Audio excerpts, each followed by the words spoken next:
Welcome. I am Shannon Rutherford, the town planner. I'm going to start this evening with a roll call, and then I will turn the meeting over to our chair. So we'll start with, like I said, with the roll call. I have Patrick Carrier. Here. Michael Graboulas. Here. Scott Halstead. Here. Matt Wagner. Here. Inez St. James. Here. Liz Sanford. Here. James Ratcliffe. Here. And Mike Walsh. Here. Okay. Awesome. It's all yours. Thank you. Welcome, everyone. This is Inez St. James, Chair of Town of Farmington Plan and Zoning Commission. Welcome to our February 23rd meeting. We have lots of items to talk about today. Commissioners, we're all here, yay. Liz Sanford, you are now a regular member of the commission, so you get to vote always. Thank you, unless you recuse yourself. Since all the regular members are here, alternates, you will not be voting, but you will be participating. So please ask questions. We have a lot to cover today. So thank you, James and Mike, in advance. Okay, I'm taking a breath, sorry. All right, so the meeting has started, and Scott, if you can read the legal notice, I would appreciate it. Absolutely. Town of Farmington, Town Plan and Zoning Commission. Notice is hereby given that the Town Plan and Zoning Commission will hold an online public hearing Wednesday, February 23, 2022 at 7:00 p.m. on the following applications. Exclusive Inc. application for special permit for tattoo parlor use at 2 Spring Lane, CR zone. Town of Farmington Plan and Zoning Commission application for text amendment to Article 4, Section 7.d.5, sign regulations, signs permitted in residential zones. Interested parties are encouraged to participate in this online public hearing. The link to this meeting may be found on the Town of Farmington's website at the link on your screen. A copy of this proposal is online at the website as well, or by calling the Planning Department at Farmington Town Hall at 860-675-2325. Dated at Farmington, Connecticut, this 3rd day of February, 2022, Town Plan and Zoning Commission, Inez St. James, Chair. Thank you, Scott. Welcome. All right, first new business item is an application from Mark Marzi. Is Mark on the line? I believe. Yes, I am. Okay, great. So Mark, if you want to go ahead, if you could please introduce yourself and state your name and address for the record, and then walk the commission through what your proposal is for them this evening.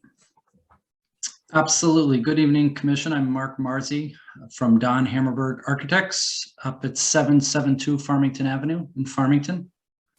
And our proposal, we are representing Thomaston Savings Bank, and they are moving into this site at 2 South Main Street. They're currently in construction on the interior, and they're looking for approval for some exterior renovations. We already applied to ADRC with a few different renditions, and we went back and forth with them before we came to an agreement on an acceptable renovation between the bank and ADRC. So the sheet that is showing right now is the existing conditions of the bank. It is a white brick with a dark brown clapboard siding on the top. We previously got approval from ADRC to replace the large window on the east elevation, which is 5 large panes of glass. And then, so if you go to the next sheet, we'll show what we're proposing, which we're going to retain the existing overhang and replace the clapboard siding on the fascia with a new nickel gap lap siding that is a non-rot polyash material that we will paint a dark gray color, which is represented on the elevation. And then over the existing wood plank siding, which is just below the overhang.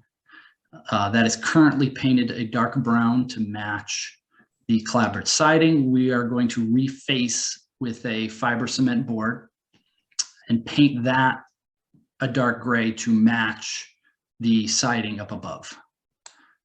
Then the existing brick has been, I think part of it was graffiti, part of it was signage that was taken down and kind of painted, so it's a little patchy. So we're going to apply a full, clean, fresh coat over the entire building.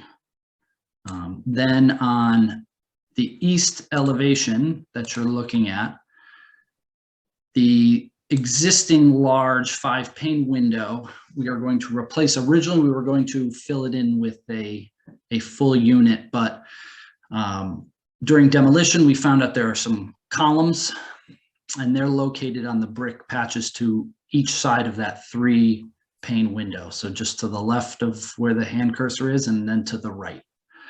So we split those two to retain the columns that are inside the building, and we're going to infill the existing with brick paneling to match the existing brick that's there. And then we're going to paint over everything so that it looks like it's been there and it's a uniform brick surface. We also propose to add the large window to the left there where nothing existed currently. And then on the south elevation, which is to the right, that's the parking lot entrance side. We're also going to add this smaller window to open up. They have a conference room that's behind there on the interior. The signage that's there was previously approved that we're just duplicating, and I believe most of it is up, if not all of it. And that wraps up about all of the renovations that we're looking to achieve. Okay, thank you. So this has been approved by ADRC?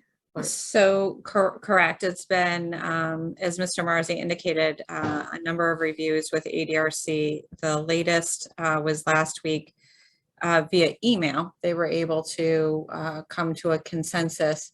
And these revisions, so ADRC had questions about paint, which Mr. Marzi has clarified here. They had comments about the material type for this siding and the roofing, and this matches ADRC's recommendation. Basically, they've addressed and done everything ADRC had suggested. The one difference was this small window. They had suggested having a full-size window like they had here, but I believe there were some security issues because of the vestibule. So, Sure. okay. But yes, ADRC is in agreement with what's being presented here this evening. Okay, so hopefully we can just process it today and Ideally. the bank opens up. All right. Commissioners, this is our chance to ask the applicant questions. Patrick, you go first, please. Oh, yeah, no questions. It sounds like ADRC is happy with it, so no questions for me. Thank you.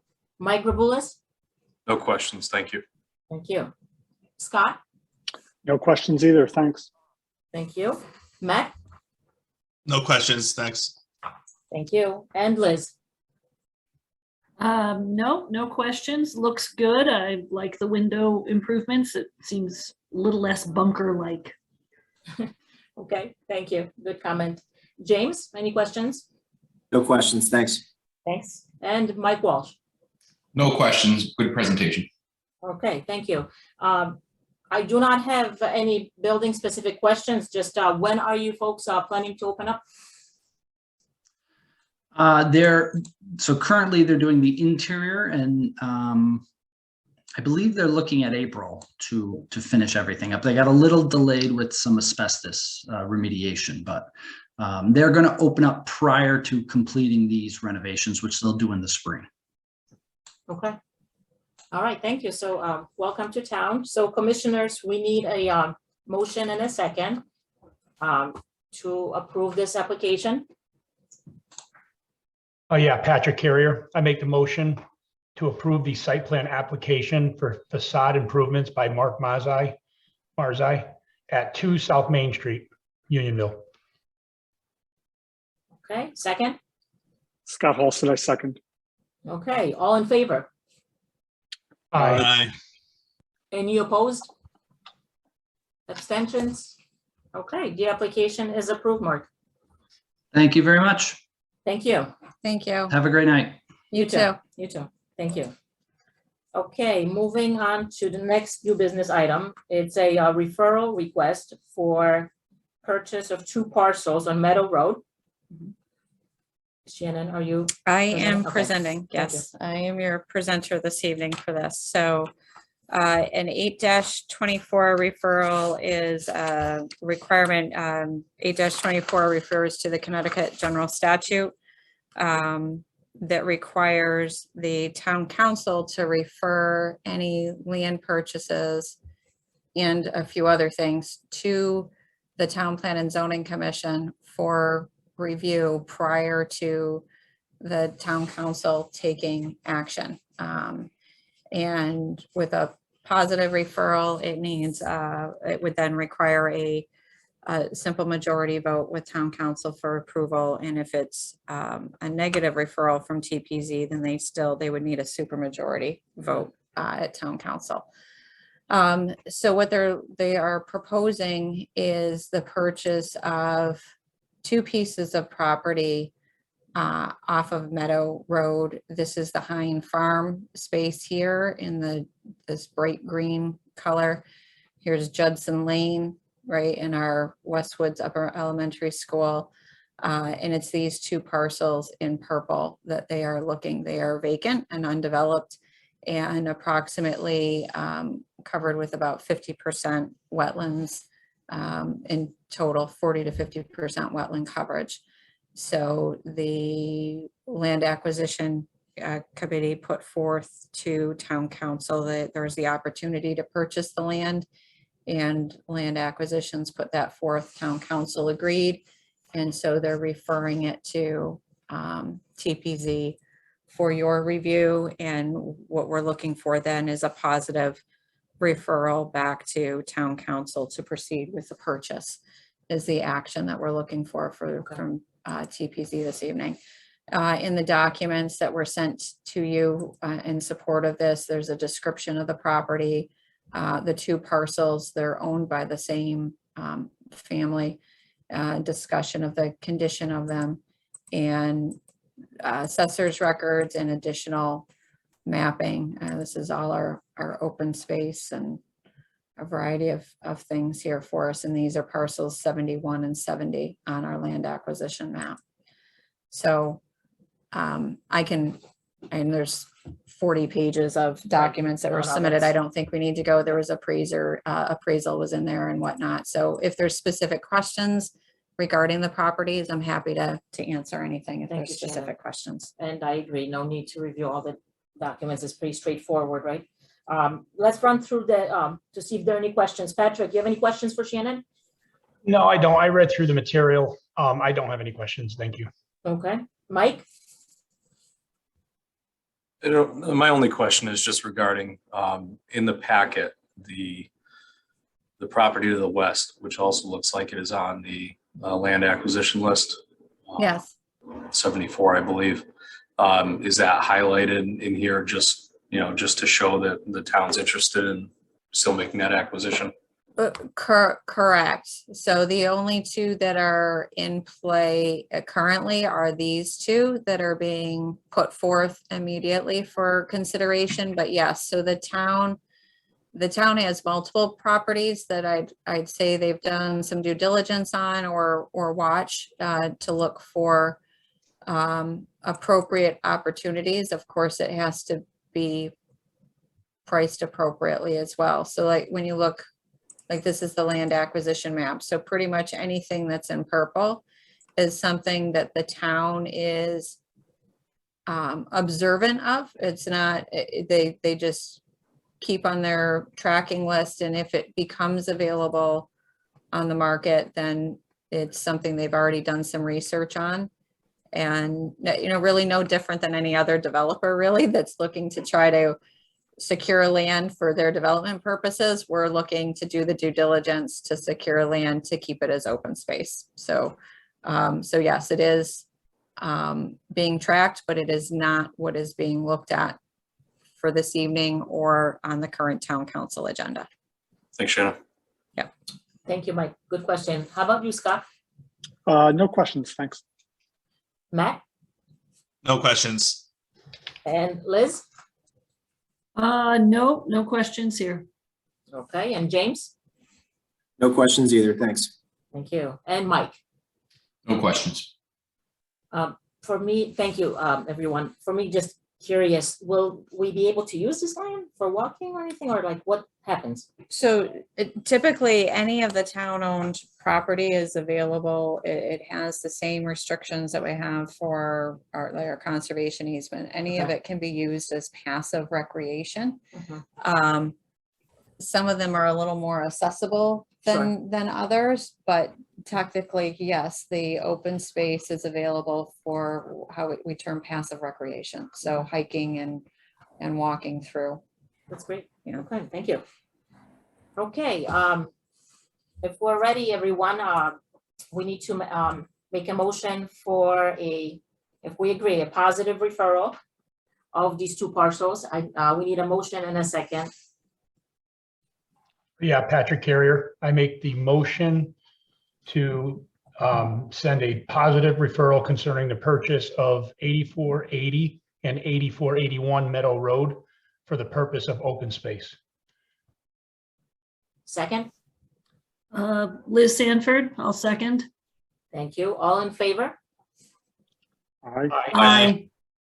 Any opposed? Abstentions? We're good. Awesome. All Thank right. you, Shannon. Thanks, everyone.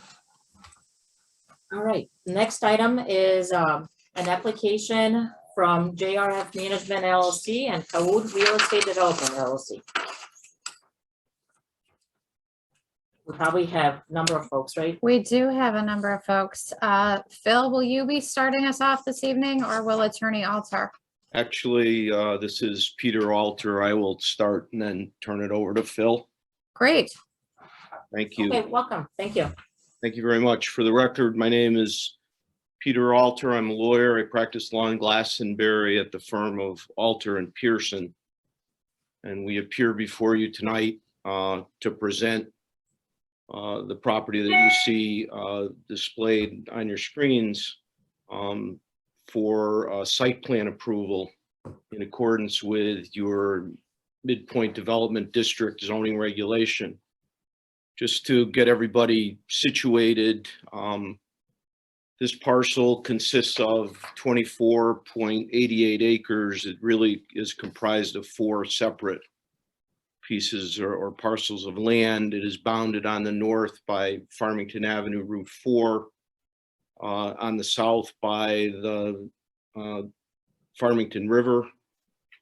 On the west, it is bounded by the Farmington Canal Heritage Trail, and on the east by the Plant 17 parcel. Tonight, you will hear from myself, Phil Doyle, who is our planner and landscape architect, Todd Clark, who is our project architect, Tom Daly, who's our project engineer, and Quasi Brown, who is our traffic engineer. And we'll be presenting information to indicate that we satisfy all of the requirements of site plan approval provisions of the Section 32 Midpoint Development District regulations. Just to back up a little bit historically, this property and project comes to you following the approval of a master plan, zone change and special permit that the commission granted about 14 months ago, December 7th of 2020, a master plan for the development of this approximately 25 acres was presented to your commission and approved. And that zone change is fundamentally a zone change was based on your plan of conservation and development, specifically the amendments that were made in 2018 that identified this part of Farmington Avenue corridor as being an important area that needed special attention and a particular regulation in order to permit appropriate adaptive reuse of existing buildings along with an ideal development is the language you used in your plan of conservation and development on vacant land. So the applicants and developers have presented to you a very comprehensive mixed-use plan that takes into account the adaptive reuse of the iconic McCallum building that is towards the westerly end of the property, as well as several other buildings that make up that portion of the property. And then a proposal to develop further commercial property as well as residential uses on the balance of the acreage, taking advantage of the resources of the Farmington River and the Farmington Canal Heritage Trail as two extremely important opportunities that make this development quite unique, not only for Farmington, but in the general area. In addition, we went through in the 14 months since the approval of the master plan, we've gone through the process of approval with the Inland Wetlands Commission. We have secured all of the necessary permits for the development of the site plan that you have presented to you this evening. The Inland Wetlands Commission acted on November 3rd, 2021 and approved of the activities both within wetland areas and within their 150-foot upland review area. So we come before you tonight with that approval and permit in hand. We also spent a great deal of time with the ADRC in terms of reviewing architecture and site plan development. I think it's fair to say that the plan you have before you tonight remains consistent with the master plan that you approved, but the details and development of both planning, architecture, engineering, and site development matters has gone far beyond the master plan contemplation, so that the plan that you have before you tonight is very much improved and very much consistent, we think, with the high expectations that your plan of conservation and development established. You have a final letter from the ADRC indicating very favorable support for the project. They mentioned a couple of matters that they thought could be addressed further, and our architect Todd Clark will fill you in on how we've addressed those concerns when he makes a presentation regarding the architecture. We believe that a review of all of the submissions, and obviously there's a great deal of material that's been provided to you, would demonstrate that we meet all of the goals and criteria set out in section 32 of your regulations. And in fact have gone above and beyond those mere requirements in terms of providing you with a plan. For example, the connectivity that's been created both internally and externally with the trail system and bike paths that Phil will describe in greater detail as an example of the kind of quality of development that's been achieved through this plan. The master plan and then site plan approval process has led to what we think is an exemplary example of a mixed-use development, taking into account the very unique characteristics of this property, given the proximity to the river and to the trail system. we will present to you this evening through our experts evidence that we meet all of the requirements of your regulation. All of the bulk requirements are met with respect to land use and density, the residential density, commercial uses, area, lot coverage, setbacks, parking, building height, lighting. All of the standards that you have are met by the plans that are presented to you this evening. The process of evolving from a master plan to a detailed plan that is presented to you tonight is really a good one from the developer standpoint and also from, we think, the town standpoint. Items that have become refined over the last year have led to some residential building modifications that reduced the number of garage doors, significant expansion of interconnecting sidewalks, the relocation of a sewer line that winds through the property, the establishment of a conservation easement within 100 feet of the river's edge, the opening of views to the river for those people who will be fortunate enough to reside in this development, the use and recognition of Farmington Avenue as an opportunity for commercial visibility for the kinds of uses that will be established here, as well as the connection to the Farmington Heritage Canal Trail and bringing that into Farmington in a way that makes it accessible and in a very positive and beneficial way. Phil will talk about access to the Farmington River that will be provided through this development as well, which was another important element identified in your plan as well as in your regulation. So with that preliminary introduction, what we're going to do is move through our various experts, starting with Phil Doyle, and then Todd Clark will explain the architecture to you. Tom Daly will review all of the engineering, site engineering matters, and then Kwesi Brown will discuss the traffic implications for the development, all intended to demonstrate compliance with your regulation. When we finish that, if commissioners have questions or believe you need more information, we can provide that. In addition to that, the developers are also available if there are specific development questions that need to be responded to. So with that, I'll turn it over to Phil to start his more detailed explanation. Thank you. Thank you. Thank you, Peter. Robin, I'm assuming you can hear me. Yes, we're all set, Phil. Okay, good. The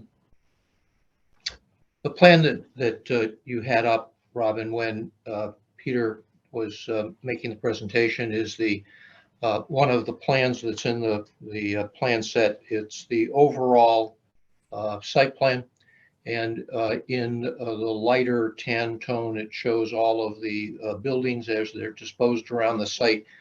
And I point to the as the presentation goes on, particularly when Todd Clark is talking about the buildings, I've labeled the buildings. So when people are looking at the architecture, building A at the top left-hand side of the sheet, that's the existing, you can see it from the road, Route 4, as Peter was saying. Farmington Avenue is at the top of the sheet.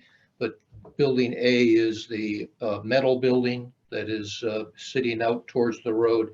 Building B is the nice small hot dog stand that's on the property. We're not proposing any changes to that building, but I wanted to make sure it was labeled.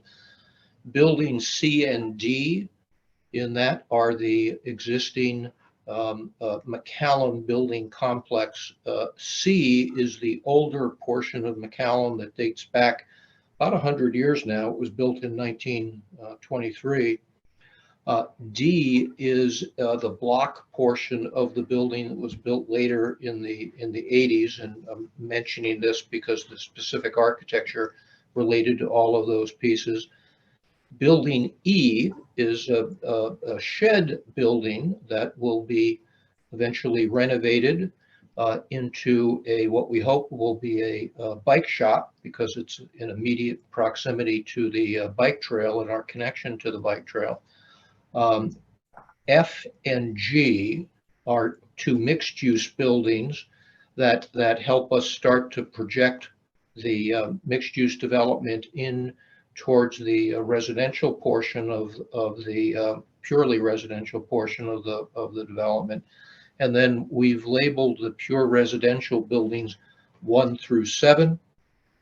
There is a clubhouse that's in the center, and there is a future commercial site that's just to the east of the hair salon that we call, I think, Building H.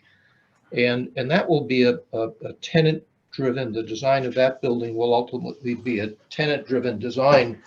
And that, when Peter had mentioned comments from the ADRC, I think the ADRC would like to see that building ultimately have more of a feeling of buildings A through G, but they understand that it has a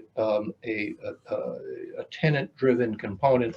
And since we do not have a tenant yet, that's something that will have to evolve over time. So that gives you a general picture of what's happening on the property. I would also point out that in this graphic, and I'm sure the members of the commission have looked at this in the site plans that they have, I have colored in green so that it stands out the bicycle trails, multi-purpose trails, let's call them, through the property.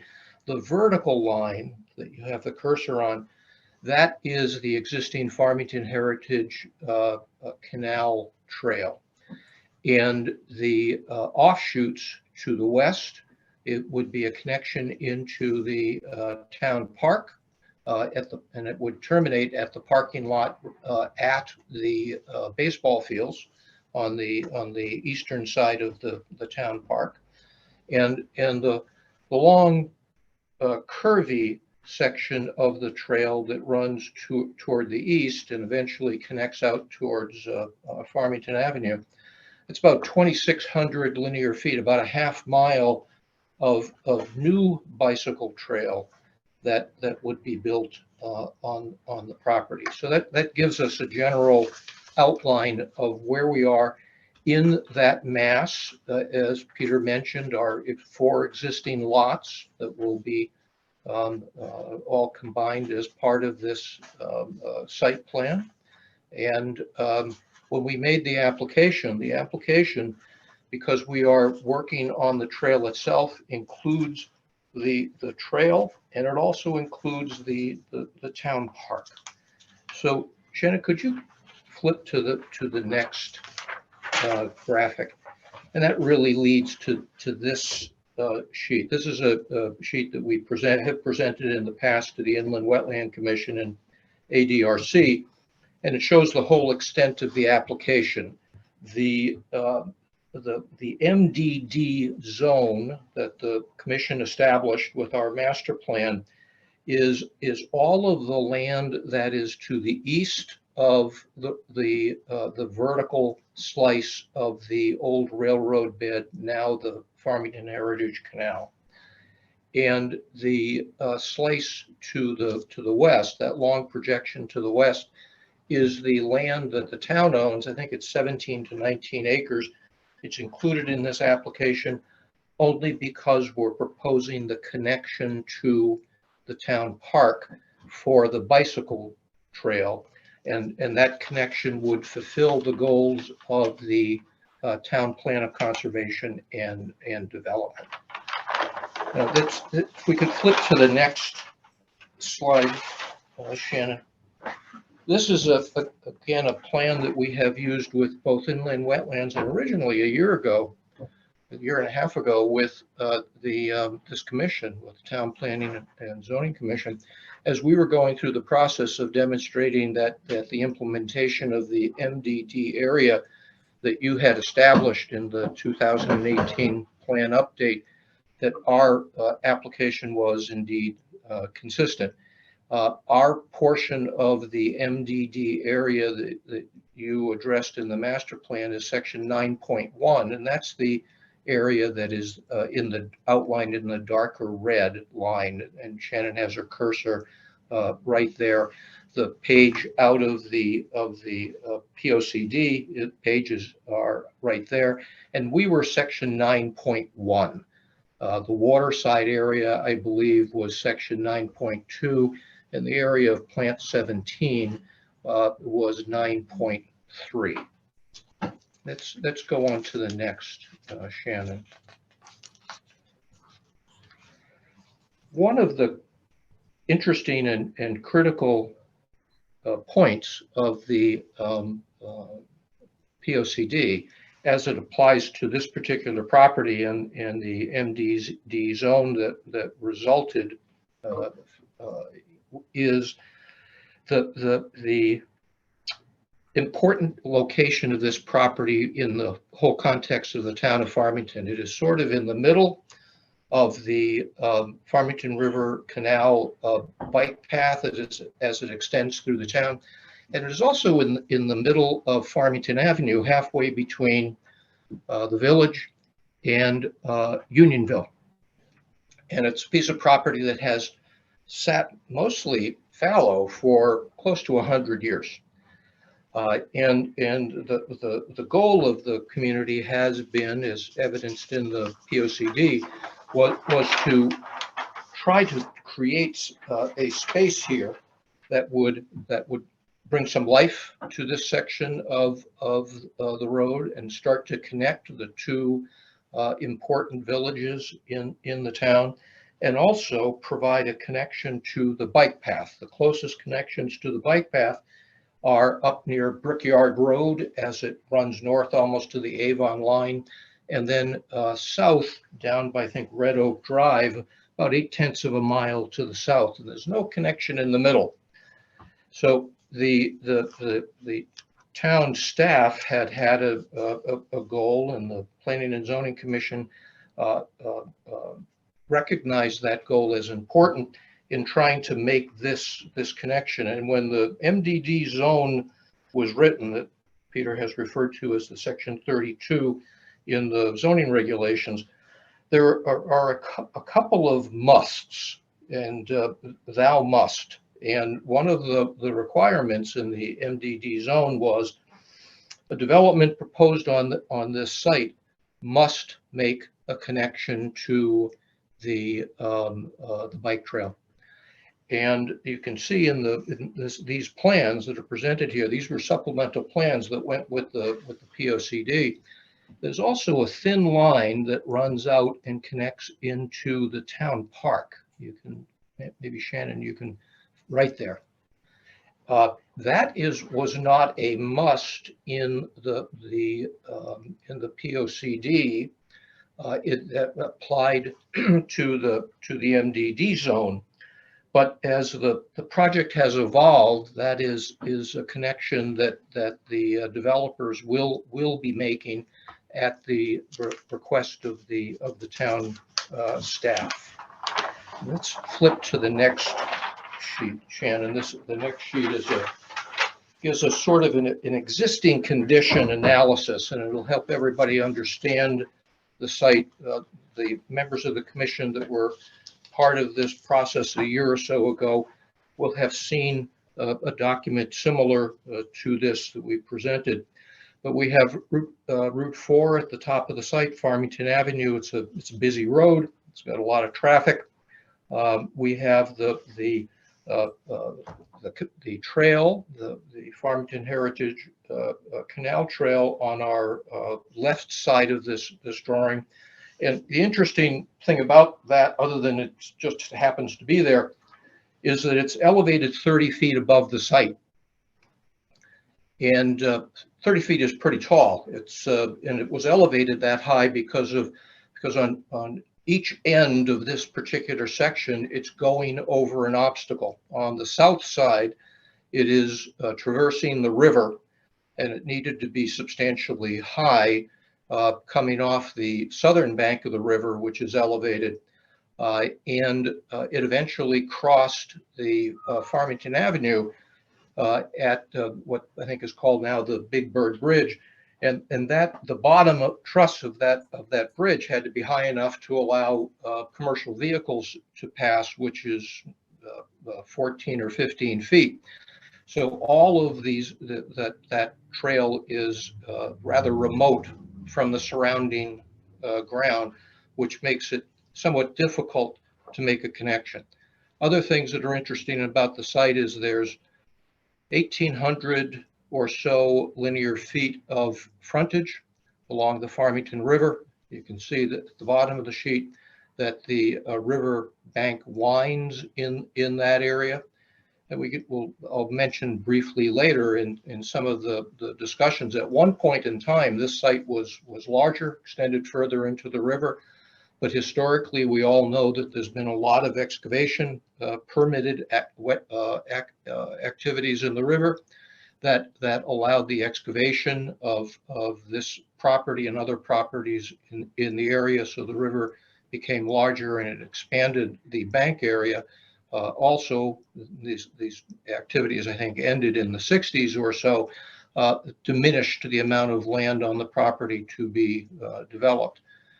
I believe in the 60s, near as I can tell from looking at air photos, perhaps the late 50s, the town trunk sewer line running from Unionville to the treatment plant just this side of the village along Farmington Avenue was extended through the property. And those lines shown in pink are all the sewer lines. They break up the property. There are sewer lines that come across from I think it is the Riverview, is that the name of it? Is it Lake Shore? It's Lake Shore. I always get that confused. But Lake Shore, the apartment development on the other side of the street, town has an easement to take their sewer into the main trunk. And the Midas Muffler Shop also has a sewer extension through the property that's a town sewer line. And the result of that is the developable areas of the property are greatly broken up into small chunks. We also have some wetlands, 2 acres or so of wetlands shown along the river. That's the light blue color. There is a flood line that's associated with the river that none of us are surprised about. The FEMA flood elevation is 175, and that's that line that Shannon is pointing to. That's the dark blue. And as we went through the process with the Inland Wetland Commission, there has been established over the area within 100 feet of the river a conservation easement. And that conservation easement is consistent with the site plans that will be presented that you've seen if you've looked at the drawings. I'm sure you have. That would allow us to remove invasive species, allow us to propose the grading that we are proposing, would allow us to have recreational uses that we are proposing, and would allow the maintenance of that area so that it is protected. Let's flip to the next slide, Shannon. This next slide is just a schematic. Gives you an idea of what we've been trying to achieve as a sort of as a cartoon, and the site plans reflect this. We have the bike path that's on the left side of the drawing. It's always in that orientation. We want to create a node, a gathering spot on that bike path so that we can take a connection into the park and into the site. We've located the bike path to try to exactly follow the lines that have been established in the POCD graphics. Part of the desire of the town in having us establish the bike path in this particular location was to create public view. And that's what's represented with that graphic arrow out to the river. That area will have lovely views of the river and of the boathouse, and the area where the high school students are out rowing whenever we've been there in the spring. Towards the bike path itself, up in the upper western corner of the site, we have the existing commercial development, which we will be expanding in towards the center of the site, where those green arrows are. We'll be pushing a mixed use area into the residential portion of the property, which is in the core, because we will be trying to be consistent with the MDD zone that tries to establish this as a vibrant mixed use live, work, play community where people could in theory enjoy more than just living on the property, but could enjoy other services and make this a vibrant place. I've shown a dashed line across the middle of the site, and that represents where generally we are relocating proposing to relocate the town trunk sewer line. That'll be an interesting undertaking, but it will be important to make this a successful project. The yellow lines that are shown at the top of the site adjacent to Farmington Avenue, that is the sidewalk extensions that we will be making, about 1,000 feet of sidewalk extensions along the road. So we're building pedestrian connections on the road, and we're building the pedestrian multi-use bicycle connections along the river. There's a substantial effort in this development to do that. I think right there you're looking at some 3,500 to 4,000 linear feet of one type of connection or another. As we have finished the plans internally to connect the portions of the development, we're adding another, I think it is 5,700 linear feet of sidewalk. This is very much once you're there, a pedestrian oriented development. Let's flip to the next slide if you could, Shannon. Peter had referred to the approved master plan, approval of the master plan, also approved the special permits. Necessary special permits are the various uses that we might have on the property. And what this plan shows is a series of dashed lines overlying the bike path. In that area, we were looking to create the connection. It shows the McCallum buildings in the upper left-hand corner of the site. And it shows various residential buildings that we had scattered through the property. It also represents in a thin tan line those locations for the sewer line. One of the criticisms that the town staff had given to us behind the scenes, and which the ADRC had mentioned to us, is that in trying to deal with these small areas of development that I presented 2 slides back, pieces of land that were interrupted by the various sewer lines, we were ending up with a somewhat disjointed site plan. We have a road that loops through where we are using the current access point to the McCallum complex.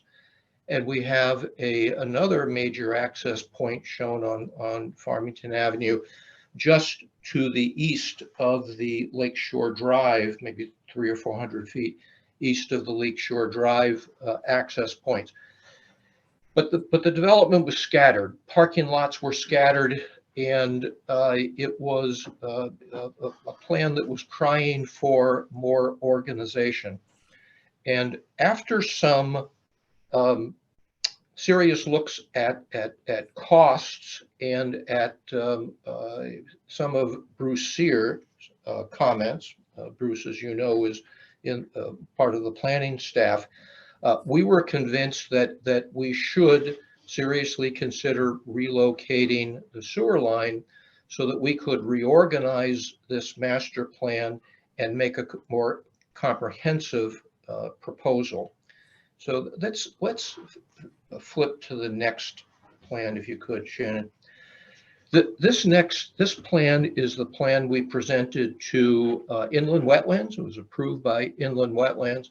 What I've highlighted in a pink color in the running down the center of the site is our proposal to relocate, might be close to 900 feet or 1,000 feet of the municipal sewer line and pull it actually away from and out of the upland review area of the river. The existing sewer line dips relatively close to the river.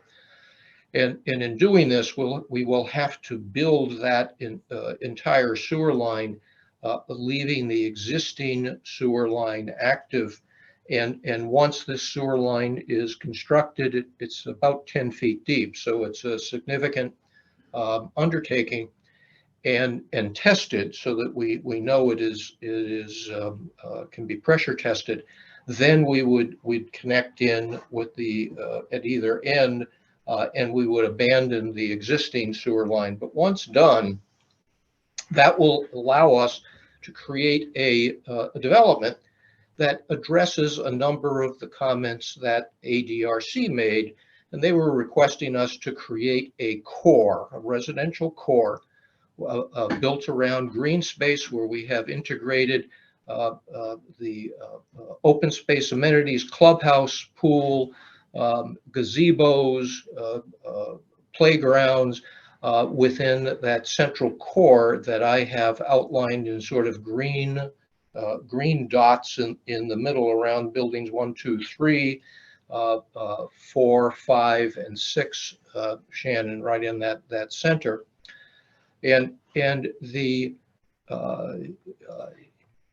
And what has happened here on this plan, you can see one of the interesting attributes that has come out of the work with the Inland Wetland Commission is all of the land from the buildings forward towards the river is all open space. It'll be used either in its natural form or in some places regraded form for our recreational amenities.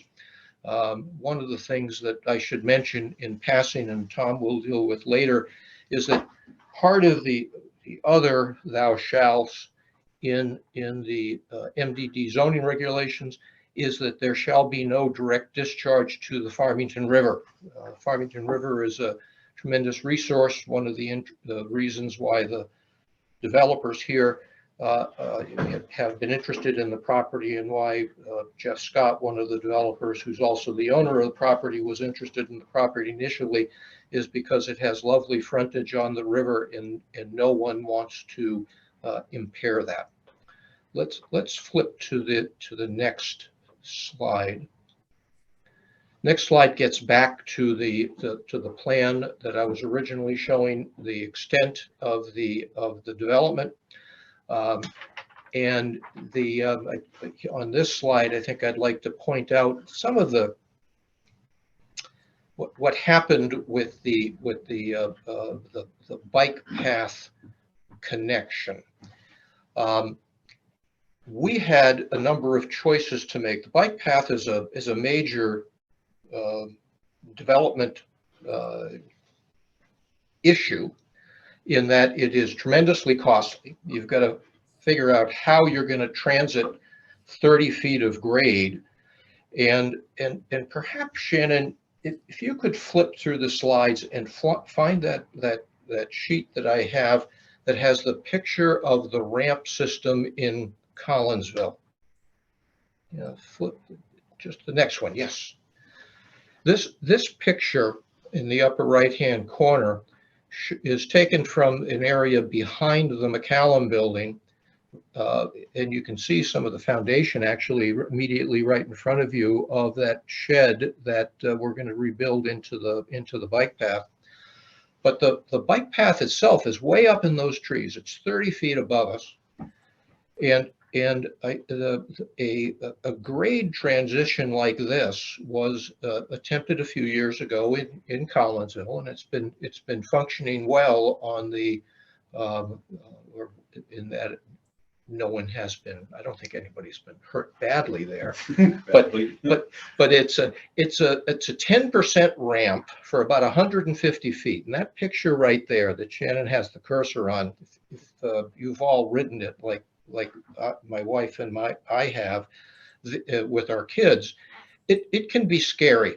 And so we made a decision that and this is actually the way the DOT has done it in the past. If you take your bike and you run up to pedal up to Westfield, Mass, go through Southwick and you get up there, they have 2 or 3 of these that drop down at 10%, and they're a little bit scary.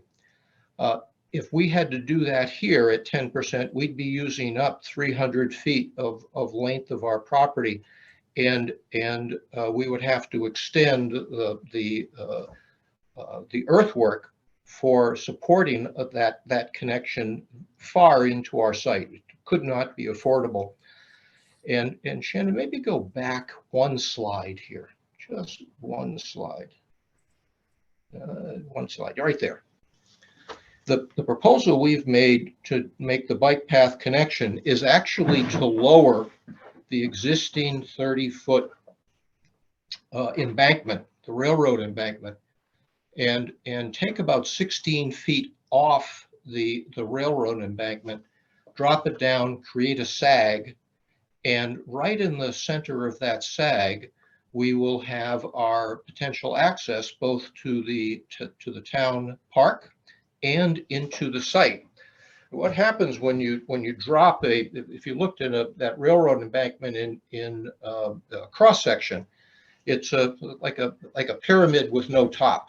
So you drop that down, and all of a sudden, as you get down to that midpoint level, you end up with a pretty big plateau. And in that pretty big plateau, you can widen the pavement out. You can have an area for people to gather. And you're much closer to existing grade. You're only about 14 feet above existing grade. So it means that we can make connections both into the town park and into our site at 4 or 5% grade, which is a wonderful grade, very much handicap accessible. And it will, in the future, appear to be seamless. People will just think, oh, gee, this is the way it has always been. Bruce Sear and Russ Arnold have run this up the flagpole with DOT, because DOT owns the embankment and that whole right of way, and the town has a license, has a lease over this property. So it's a combination of town, state that will approve this, and the state seems to be very comfortable with this approach. I've run the earthwork on this, and we'll probably be extracting about 8,000 to 10,000 yards of material out of that railroad embankment, and we'll use that fill on our property. And the town had originally asked us to set whatever material would be necessary aside so that they could at some point in the future build the connection into the park. And it's an interesting question, because how do you leave aside a couple of thousand yards of material? It's not easy just to find a place for it. And we were asked by the town staff recently if other than just making the application so that the town could at some point in the future build this connection, would we consider building the trail into the town park, since we had the dirt.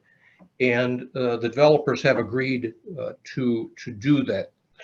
This project will accomplish two goals. One, it will, in terms of the bike path, it will extend the bike path through this site, but it will also, beyond which what we had anticipated as we originally looked at the project, it will take the bike path into the town park. And in theory, if the kids are coming from the high school going over to the boathouse, they won't necessarily have to climb up that steep grade and those temporary steps that are in there. They'll be able to go into the town park and just come straight up to the trail. So it's an interesting evolution to have seen what happened, and we think it's very positive what has resulted. Maybe Shannon, let's flip to the slide that is the existing site plan, the larger version of the existing site plan. Yes, just one more past this. I think the One next more? slide. One more, yes. This one? No, the other direction. Other direction, sorry. All right, No, you're doing great. You're doing better than I would. there we go. All right, this is our the rendered site planting plan. Shows where we are in green, the darker green, where we're retaining existing vegetation along the river. We've highlighted all of the buildings in an interesting brownish series of shades. I would point out, as we evolved this final version of the plan, working with ADRC, a couple of things we've done. We've taken building building G, which is the building that's on the street. And we took that from the original master plan where we only had the short side of the building facing the street. We rotated that building so it was facing the street. ADRC felt that we weren't addressing Farmington Avenue enough. They thought we should have some presence on Farmington Avenue. We thought that was a great comment. And we likewise reoriented the future bank building so that it faced Farmington Avenue. But in both cases, we've taken proposing the parking to the rear. We don't want to have any parking out on the street. One of the things that we've noticed about the McCallum building, and I've driven past that building for 40 years, and I had always wondered what it was. It was hard to see, and we want to, and the architect can talk about this, taking the materials and starting to create a sense of place here. And so the buildings will start to reflect the character of the McCallum building. We all know, and I'm sure many of you know more than I do about this, but we've done some research on the property, and Winchell Smith had that building, the McCallum building, and it wasn't, I don't think it was called the McCallum building at that time. There was I think the Terrell and Carlson company out of, I think it was New Britain, built that building in 1923, about 100 years ago. That was just about a period in architectural history where we were we were sort of changing, and we were going into the Art Deco period. So this building has less ornamentation than buildings that might have had back in the 1890s, and was starting to move toward a simpler style. And it's interesting that it was built intentionally along the western side of the site, immediately adjacent to the railroad tracks, because it was a grain silo. And in that picture that Shannon showed of where I was talking about lowering the trail, you could see the trestle in there where train cars came in and they dropped grain into hoppers. And the architect will be doing something with those hoppers and can explain that, because we'll be looking at punching through the McCallum building, and where the McCallum building rather has a nondescript front now, we'll be looking to clean that up, but we'll be looking to make a second front on that building that will face the gathering spot on the bike trail. And we will be rehabbing the shed, the garage shed, and expanding that garage shed to its once full size of about 12 to 1,400 square feet. And we will be turning that into, we hope, a bicycle shop that will be immediately adjacent to the canal or the Heritage Canal Trail. Now, the bike trail will come down, drop into the site, and Shannon, if you can find the trail and bring your cursor along that drop into the site, and I want to show people where we're right there. The bike trail will turn and come into the property, and we'll have a gathering spot right at the end of that connection. Yep, if you come down, there's a gray area right in there close to the bank, right in there, where we're putting some benches and bike racks. We have bike racks everywhere throughout this development, significantly more than the regulations would ever require, because we're hoping to encourage bicycle use. The bike path will come up in an island between the parking lots, and then where it gets close to building F, the bike path itself will change nature from a bituminous surface. It will go into a concrete surface, so people will know that they're going into a pedestrian area.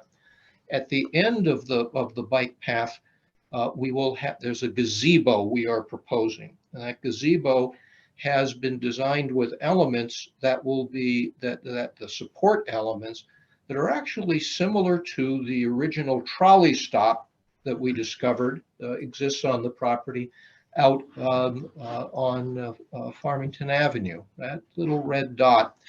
ADRC asked us to do some historic research, and I didn't expect to find, but we did, the trolley ran through here, and that was a trolley stop that actually brought people to this property. And it hasn't been renovated for years, but I know that Jeff Scott, who's the property owner and one of the co-developers, has been talking to the property owner. It's actually owned by the people who own the Midas Muffler Shop, since we share a driveway with them, and we'd like to get permission to renovate that trolley stop, and then we're going to use that as an image for some of our gathering areas. Other things that evolved here with working with ADRC was that we decided that we didn't need to or shouldn't be building one of the larger residential buildings that was shown in and approved in the master plan, right where building F was, or is shown on this plan. We decided that it was better to take and, in effect, puncture into the residential area with our mixed uses. Buildings F and G, those two smaller buildings, are mixed use buildings. Ground floor of about 5,400 square feet with two floors above them that would each of those floors would have 4 apartments, so there'd be 8 apartments in each building. There'll also be apartments in the actual McCallum building itself. So we're trying to create a real mixed use feel that starts to extend itself into the residential section of the development. And Peter mentioned earlier that the plan had changed in that both staff and ADRC felt that we had too many parking spaces, and that our parking spaces along the northern side of the buildings was interrupting our ability to build sidewalk connections.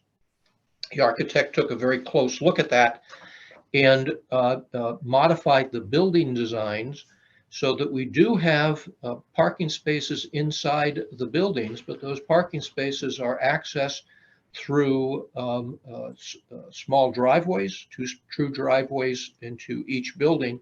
And we've eliminated what was approved in the master plan, parking spaces or driveways into all these buildings along the front side of the buildings. These buildings had been designed to have a series of garage doors along the front. And we've changed that entirely at the suggestion of town staff and ADRC. And what that has also done is it allowed that new front side of the building to be an attractive side of the building that now addresses Farmington Avenue, so that if you can see into the property, you will see a lovely front of building. The backs of the buildings, which are entirely residential and lovely in themselves, will all face the river. We wanted to have no parking visible from the river, all green out facing the river, and we want to have as many units as possible in this development with views to the river. The other thing I would say is, you can see in this enlargement, there's a substantial amount of planting that has been done. There are, in the zoning regulations, we meet every setback requirement. We meet the parking requirements, which were 1.25 parking spaces per unit, plus in the commercial sections, whether it's the bank or retail uses or sit-down restaurants, low turnover restaurants, we meet all of the parking requirements, so that we have been consistent with all sections, we believe, of the zoning regulations. This particular plan, I've highlighted in red, a reddish color, because I wanted it to pop out all of the sidewalks. Internal sidewalks here, we have over 5,700 linear feet of internal connecting sidewalks. This is a pedestrian and a bicycle-oriented community. There are paths that lead to the internally to the Farmington River Heritage Canal extension, and the Inland Wetland Commission has also approved us the use for the community itself, the use of a peninsula of upland land that is sticks out into the river, right there, right where Shannon is shown, and and that little red dot there is a gazebo that would be built in that area. We would have a seasonal kayak launch, and people would be able to go down and be able to sit and use the river itself. I would also point out here, so that three other things. One of the other things, well, I could print out 100 things, but of the three things I'm looking to point out, one is the site's relatively flat. We don't have, other than the bicycle grades, this is not a tough site in terms of topography. And it's interesting that the town of Farmington has its own floodplain zoning. And even though FEMA establishes a flood line of 175, the town of Farmington flood regulations in this particular area requires us to establish the building floors at 182. So every building floor is established at 182. And that's relatively close in most areas. It's within 2 feet or so of the building elevations themselves by chance, so that we will be substantially above any flood that the river may throw at us. And Tom will talk about this later, but the site is very sandy. Tom's office ran some 30 soil tests out here, deep hole tests that were observed by Clarence Welty, who's one of the leading soil scientists, PhD in soils in the area. And all of the water that seems to fall on this site infiltrates. We take drainage from Route 4, goes into the ground, and we are required basically by the zoning regs to follow those patterns. and have no discharges to the Farmington River. So I have shown, and I've got blue numbers shown where our storm basins are.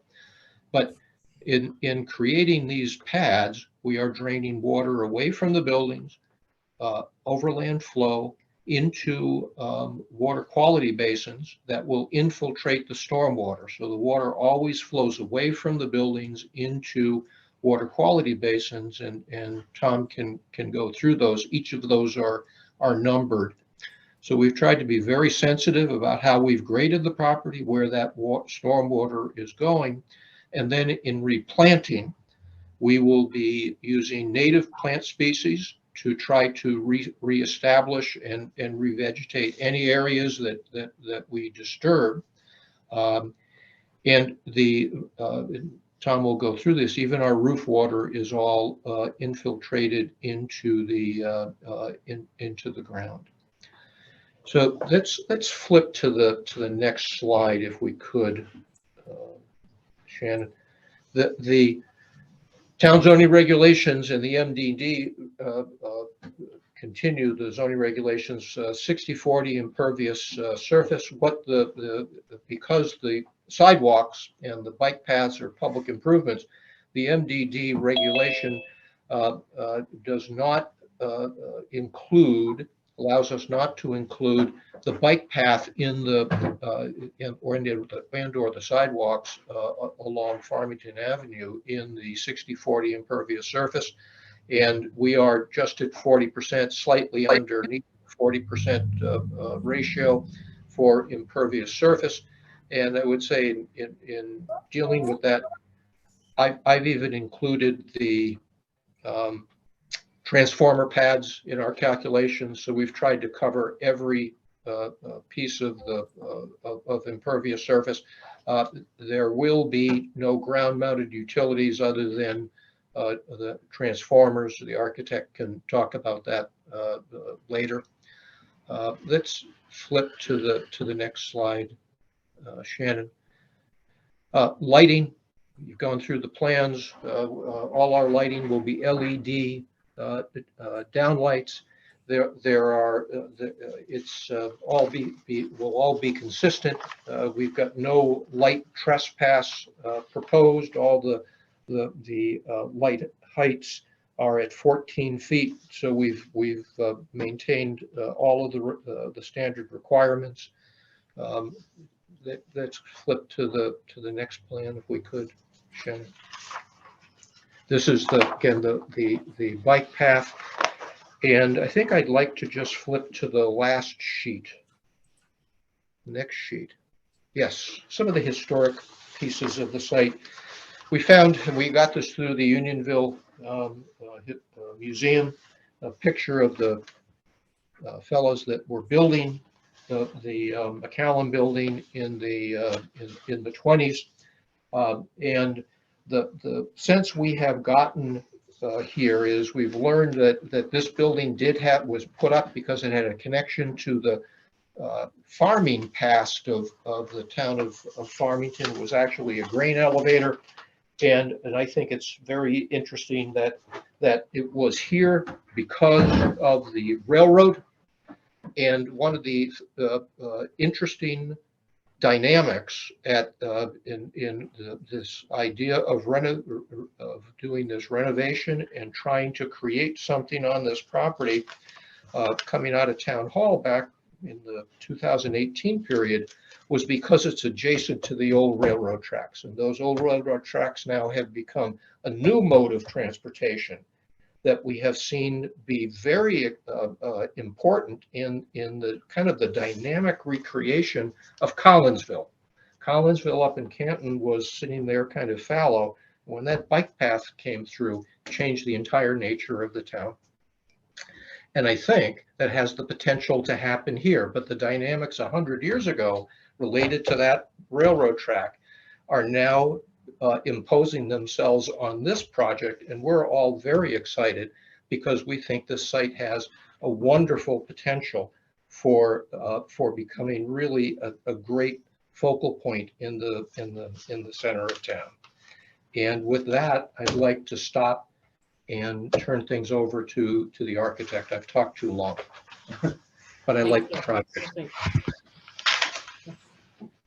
I'd just like to say thank you, Shannon, for flipping the pages, and you're probably grateful I can't touch the screen, so. It's just gonna take me a minute to get down. I know we need you're using the architectural plans from the original submission, Right. correct? Yes, Yeah, all right. we'll just go in order as alphabetical order.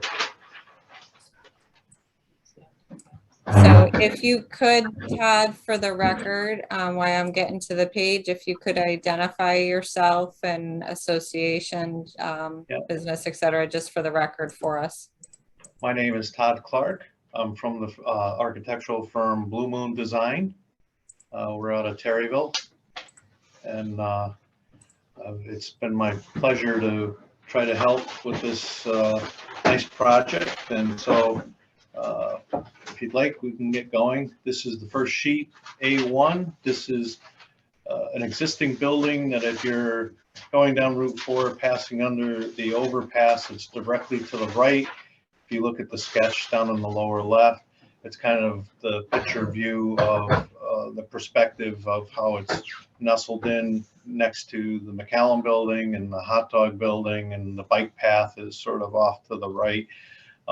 It's an existing building that is metal clad, corrugated metal clad.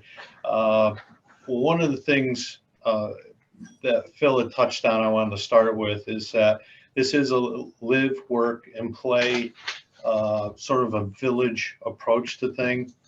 And basically also is that we wanted each building to have its own voice. So there's basically this metal clad building, we're primarily going to keep it very similar to what it is. We might be adding a standing seam metal roof. You can see from the elevation drawings on the two lower right side that we're going to be proposing a monitor on top of the building to allow light in to get into the upper floor. This building is 2 floors. Basically, it's going to have at grade foyer, and that's the middle doors over to the right a little bit. So there'll be a loading dock there. There'll be an intermediate landing there, so we can have handicap access. Once you get into the building, there'll be a half a flight of stairs that goes down to the lower level. There'll be a half a flight of stairs that goes up to the upper level. And there's also going to be a handicap accessible elevator that would take you to both levels and also serve as the loading dock. So the fun stuff is that the building will be a medium gray. The roof will be a standing metal seam that will be a dark gray. We're going to try keeping the existing silo. We may, that might be an actual galvanized, untreated galvanized section of the building just to give it a little flash. All of the upper windows that you see near the roof line, those are all the original windows, the factory style windows with the true divided lights. We're going to be mimicking that on the facade when we add in new windows. And then also on the Route 4 side, which would be the top view, we're proposing a deck, an outdoor deck. So if there's a restaurant or something like that up on the upper level, people can go outside and sort of face Route 4, and that hopefully will add some interest as people are driving by, because we're going to have that pretty well lit. There's a canopy over the top to sort of shade, and then we have sort of a factory designed sort of guardrail going around it. So we're trying to keep that to look old as the building is. The building is actually in very good shape. So we're not proposing to actually do a lot with it. The only real thing is clean up the outside, add a metal roof, and some stone veneer around the 3 sides. So if we can go to the next page, please. This happens to be, although it's labeled C1A, this would be the D part of the McCallum building, the concrete block building. And Jeff has gotten some interest in maybe a brewery there. There would be to the upper left-hand corner, there'd be a ramp for loading. There'd be also be a raised loading dock with a set of man stairs leading to the back. The large rectangle just to the right of that in the back is a communications room that will maybe someday be taken down, and we can have some more fun poking some holes in there. But primarily, that back corridor is going to feed the whole first floor of the McCallum building. Our intent, because it's a concrete block building, we're thinking we would just be punching in large glass windows, no mullions, just sort of large plate glass with aluminum frames and stuff like that. And depending on the tenant and everything, the layout will probably reflect more of that. But these are the things that we've worked very hard with Phil as far as how many parking spaces for each space. So everything that you see here is like a real representation of something that would be feasible as far as how many parking spaces and tables and all that sort of stuff. So if you can go to the next one. So this really is the old part of the McCallum building. And through talking with Jeff and stuff like that and trying to really connect the front side of the building to the back side of the building, we're going to blow through the center of the building. There's sort of like a food court area down in the front center facing Route 4, that side, actually to the right a little bit. And then in the center, there'll be a handicap ramp that gets you up to this upper level. There's approximately, 4 or 5 feet difference between that low section in the middle to the higher section that sort of wraps around that central corridor in the front. So that's all at a higher level. So we're thinking there that might be some nice space for like an ice cream shop of some sort over on the right. And then on the left, it might be like a kitchen kind of use that would have regular seating for people to come in and sit down and stay a while and sort of take advantage of the seating that would be on the upper level, but also down on the lower level, like a food court kind of thing. So as we blow through the back of the building, we're going to be doing a raised platform because of the height of that back slab area. We're going to match that. So you're actually going to be raised off of the grade slightly, about 4 or 5 feet. And then to the right of where Shannon's thing was, there's going to be a handicap ramp that gets you down to grade. Again, we have more things planned for the back of the building and sort of incorporate trying to tie the McCallum building to the trail, which right now is difficult, and I'll get into that a little bit later, but also give it truly a public function on the first floor that everyone can make use of it. Just as a side note, there's a small stair on stair 1. There's an elevator directly sort of 10 o'clock to where that stair is.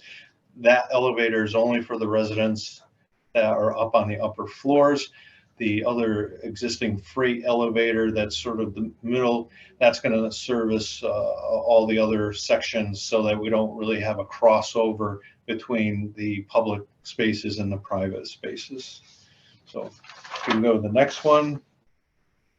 One of the interesting things about this building is the second and third floor only have 8-foot ceilings. So we've been working on this for a while on what we could actually do with something that would work with such low ceilings. So on the second floor, primarily the use would be like a self-storage area on the front, wrapping around.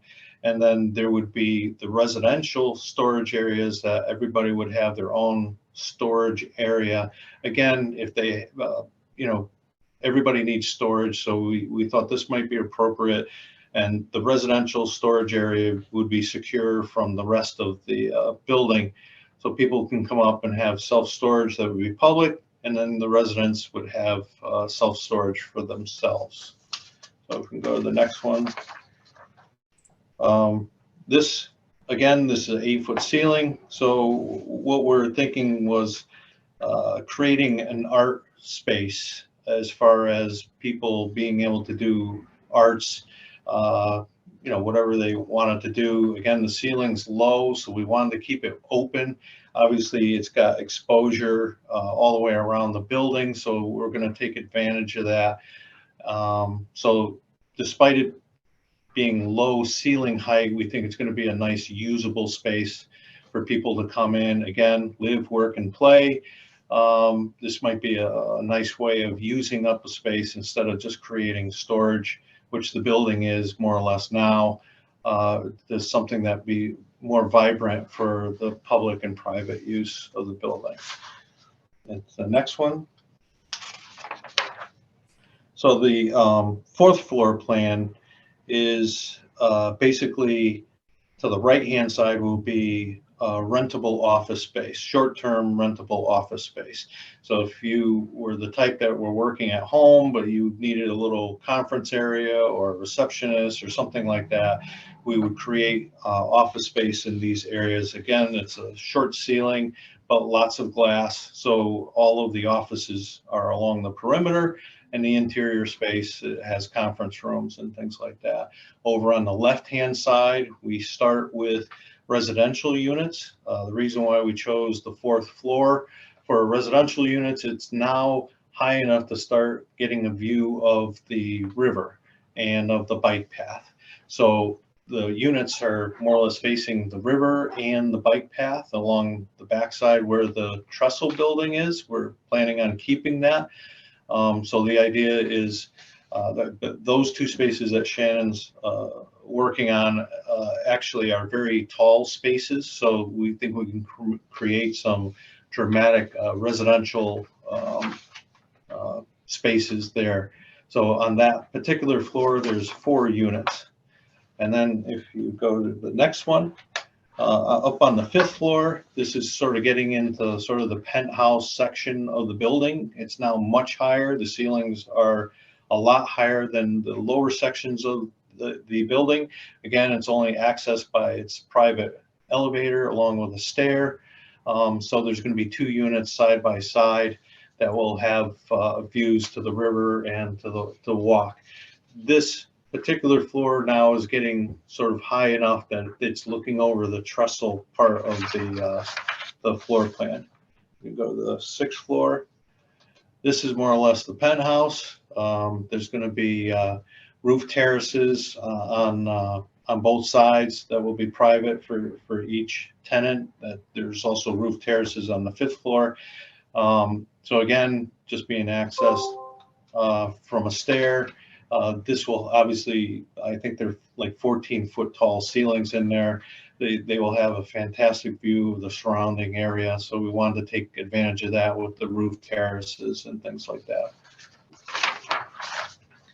All right, next. Okay, so this is basically the front of the McCallum building proper. It also includes the D section, which is the concrete block building. Along with the original McCallum building section. But this shows you the McCallum building on the elevation on the top represents what's there today. And the elevation down on the bottom is what we are proposing. And obviously we plan on creating that center core area. You can see the sign there just as graphically shown. That's like a scroll up door. So that people can come in and out. And so there's 3 doors that could be open in the good weather. There's a canopy that goes over that. That's sort of like an old factory type canopy with turnbuckles holding it up. Just to the left of that is a handicap ramp that it will bring you up into the space from the outside. And as I pointed out before, there'll be a handicap ramp on the inside of the courtyard. So again, on the D side, it's going to be just concrete block with punched in openings to be sort of modern, like it is a concrete block. The sketch just above that represents the middle area as the garage doors would be open, potentially some outdoor seating. We have to be careful because of parking. So we have to know what everything else is working for, so we can have enough space to have some possible outdoor seating, and that's possible. We have to go through that as we move forward. If we can see the next one. Okay, this is the back of McCallum Building. The top view is the existing. And just for fun, there's a little train car up on the upper left. We'll be taking a piece of the trestle down that extends to the bike path. The trestle happens to be in fairly poor condition. So some of that's going to be taken down to get, as you can see from the bottom elevation, that we're going to stop. We're going to create a stair tower in the back. The really fun thing that Jeff has agreed to do is there's a hopper that came down from the trestle building, and it's represented by concrete finish, more or less. Jeff is going to be taking that out so that when currently now, if you walk out from the middle of the building to the back of the building, you're literally looking at the hopper.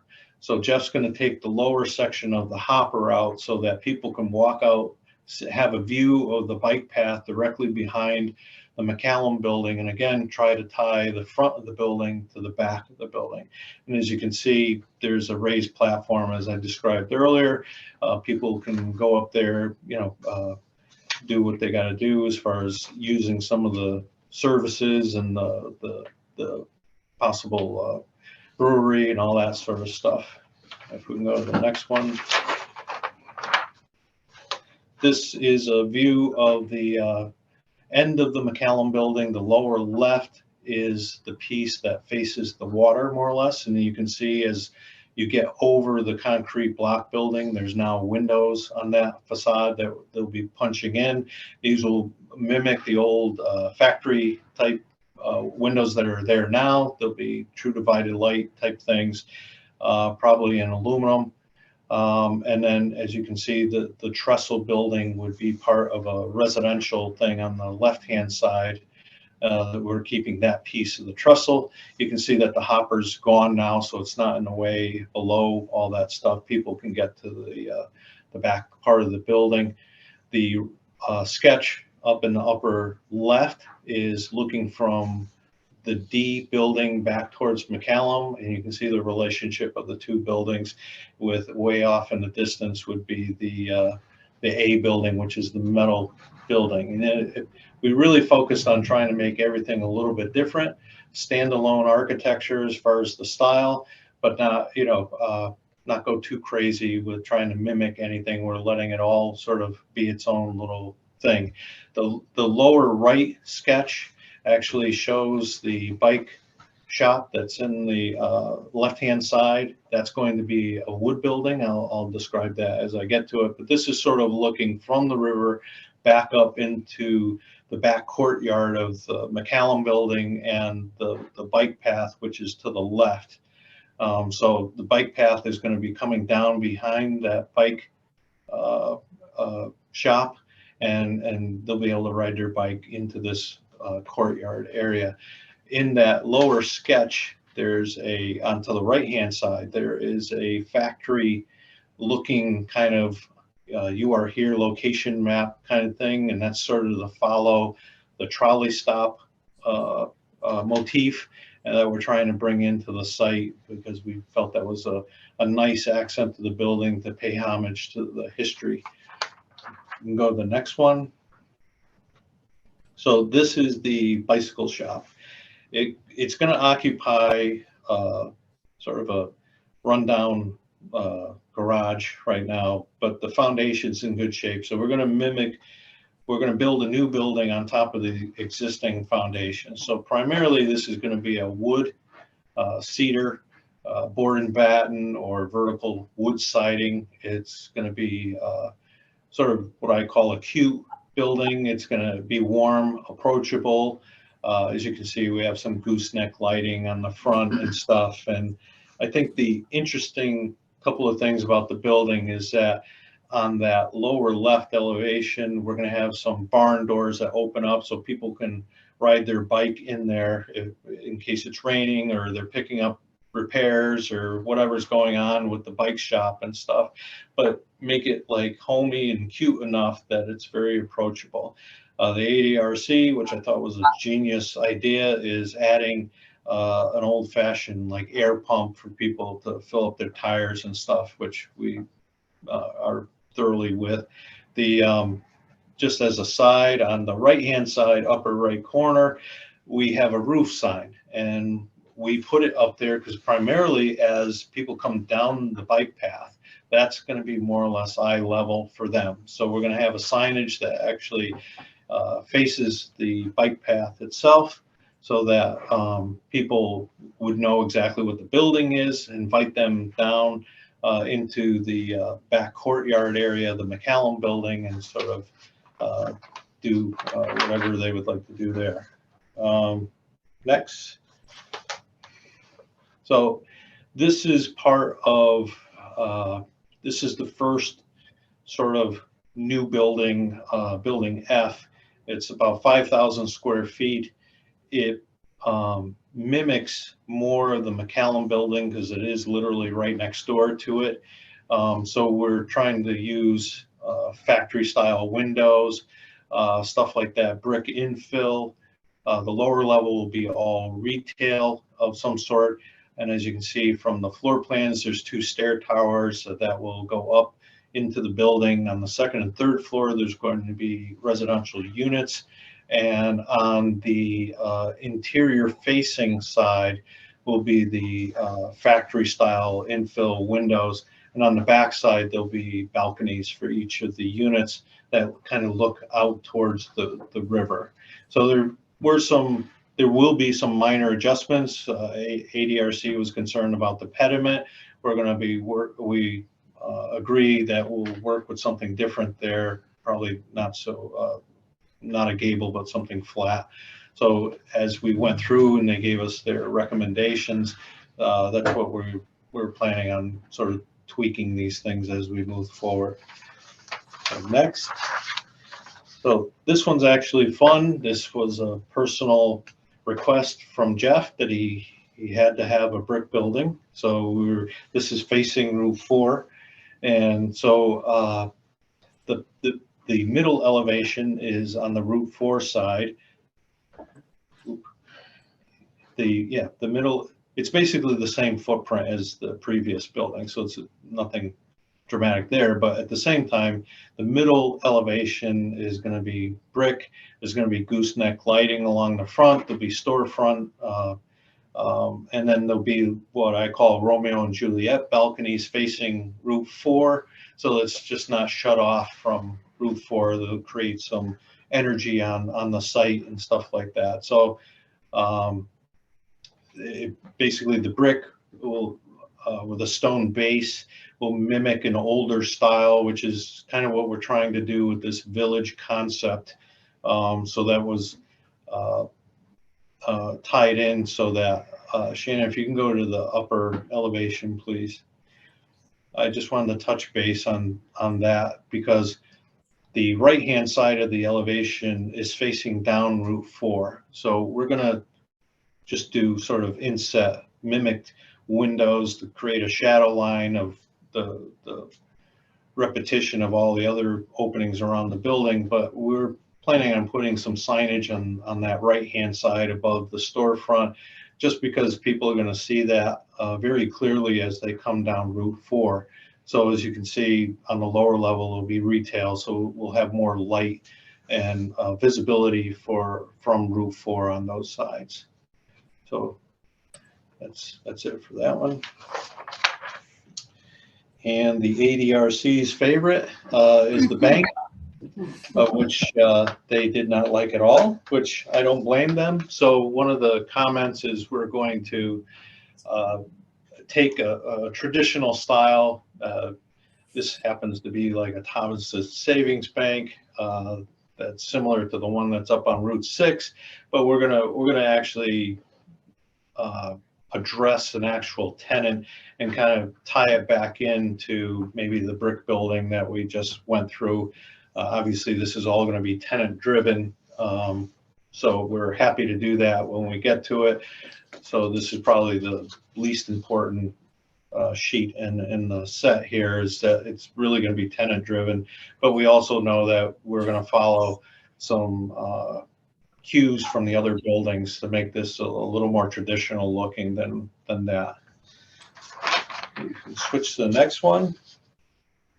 This is an interesting sheet in that I referred to it before as far as the location map is going to be sort of in a silo shape and sort of like the erector set kind of base with a galvanized surrounding around it so that it will downlight it so that when it's dark that you can see the map actually. So there'll be a little silo roof on it, and we're just trying to tie in that trolley through the site.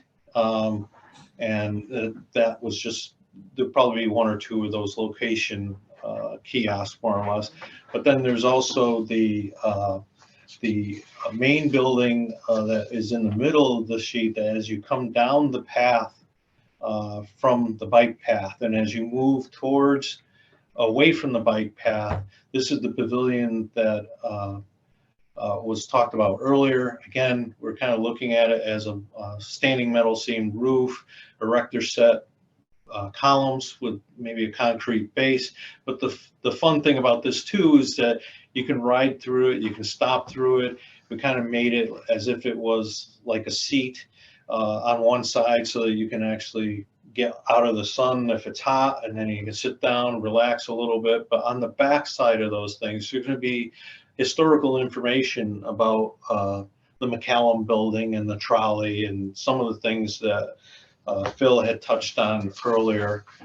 So we felt that was also very important. It will be in between the sort of the McCallum mixed use and the McCallum old building, and we felt that this would be appropriate for having something put in between at the end of a sort of a focal point on the site. Yeah, it's our gateway. Yeah, it's the gateway, right?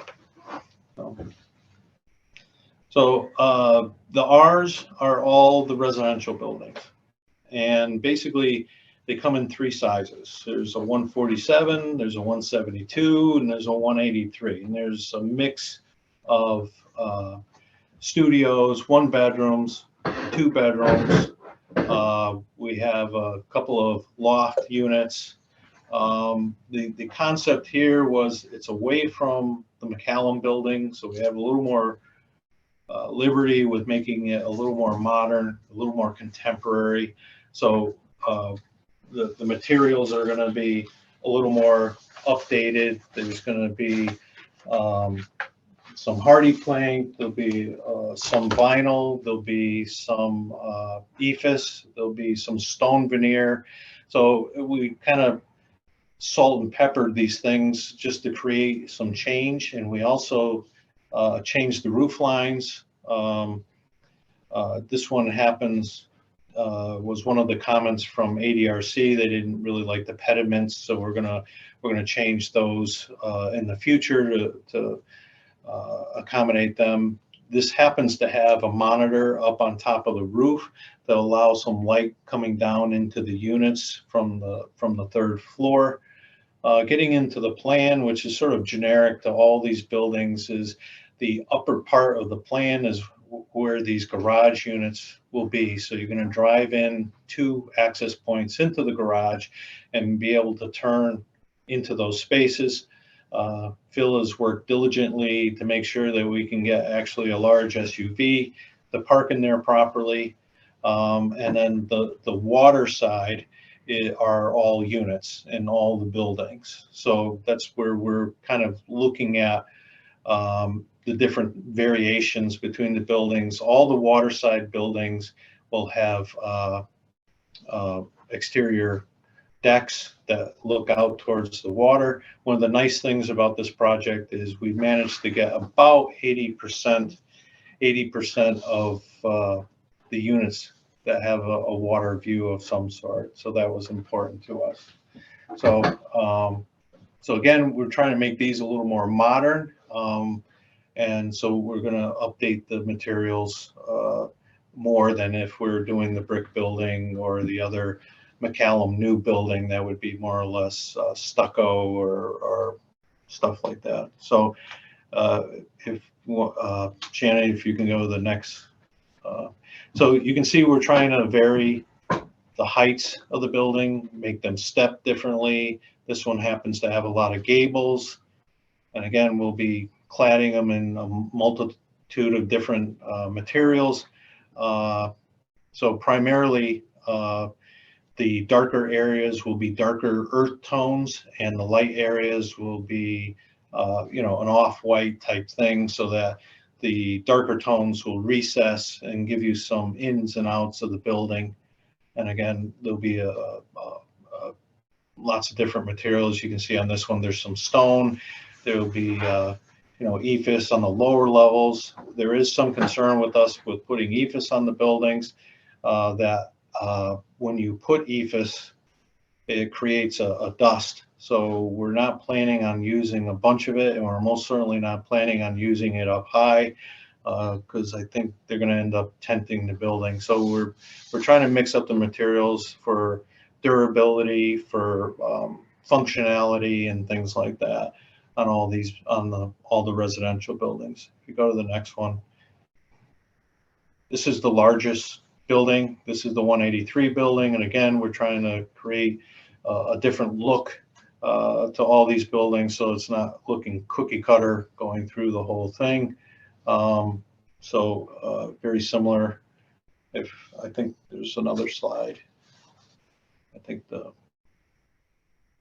So this is the clubhouse.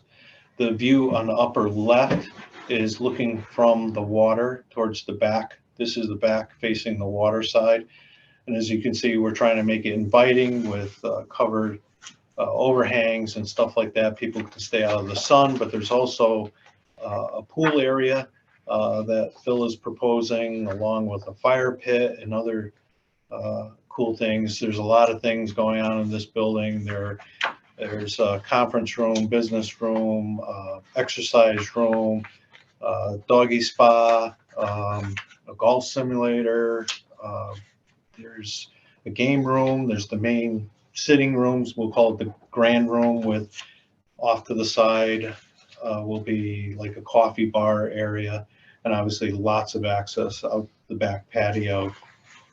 So basically the clubhouse would be clad mostly in the same materials that all the other residential buildings would be.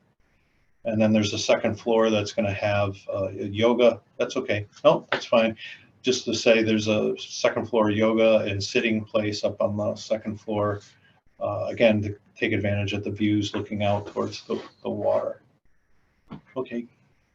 This is just sort of a grouping of all the other outbuildings. There's going to be a mailbox building. There's a gazebo that's going to be in that peninsula.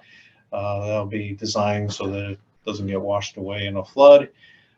There's sort of like a bocce area that we're talking about. That's the upper grouping of buildings and stuff.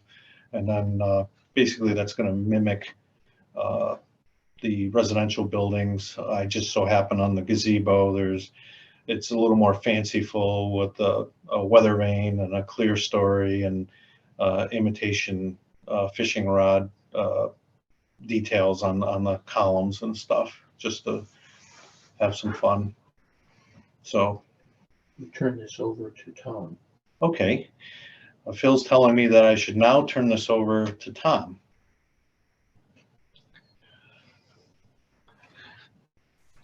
Thank you very much.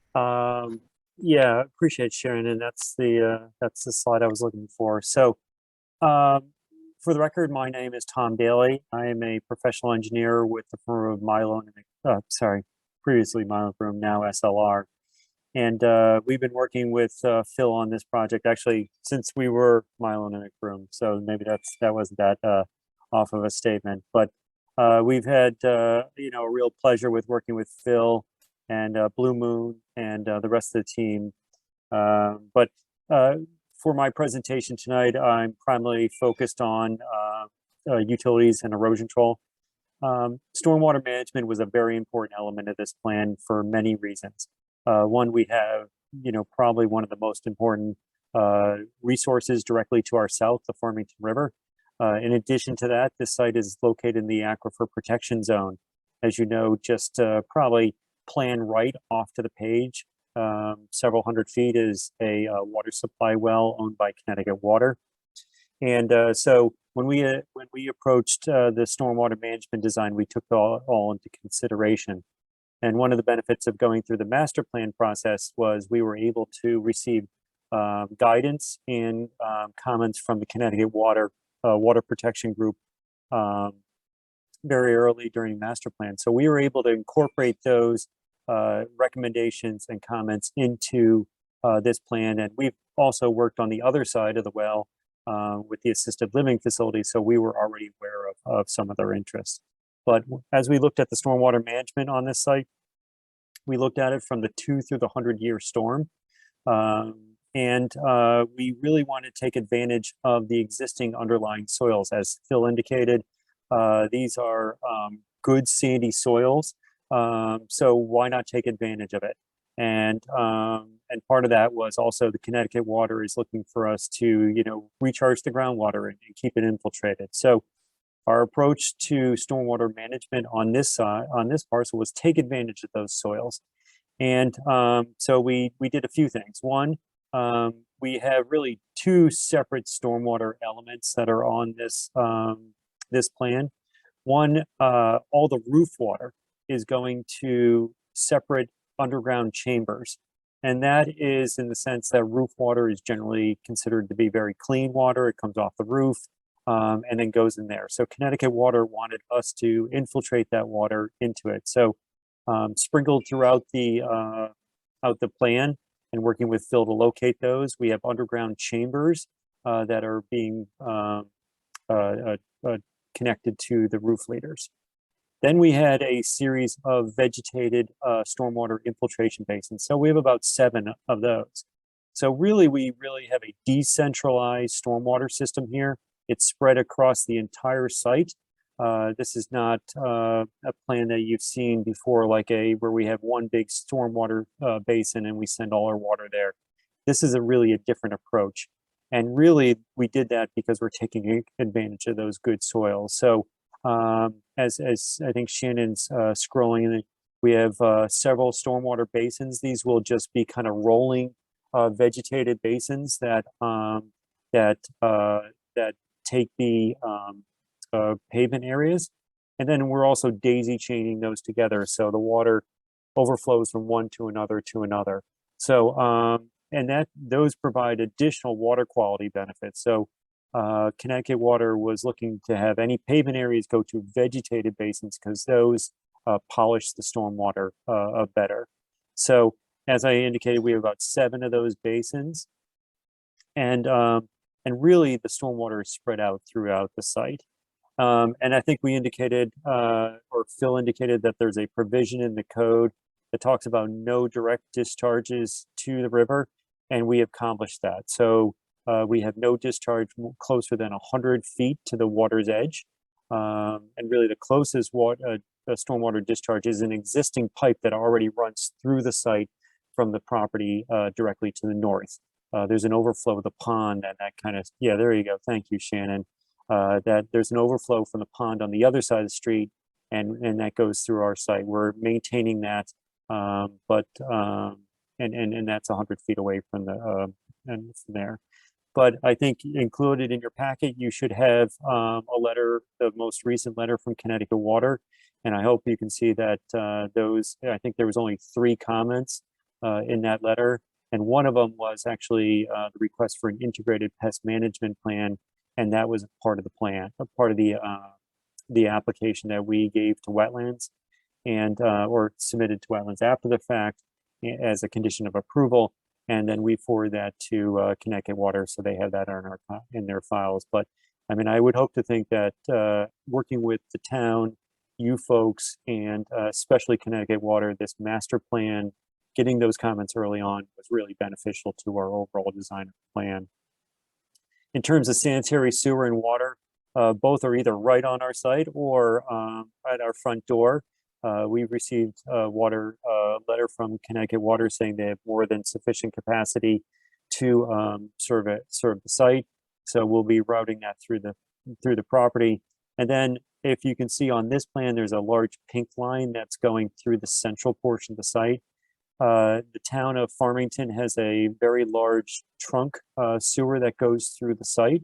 As part of this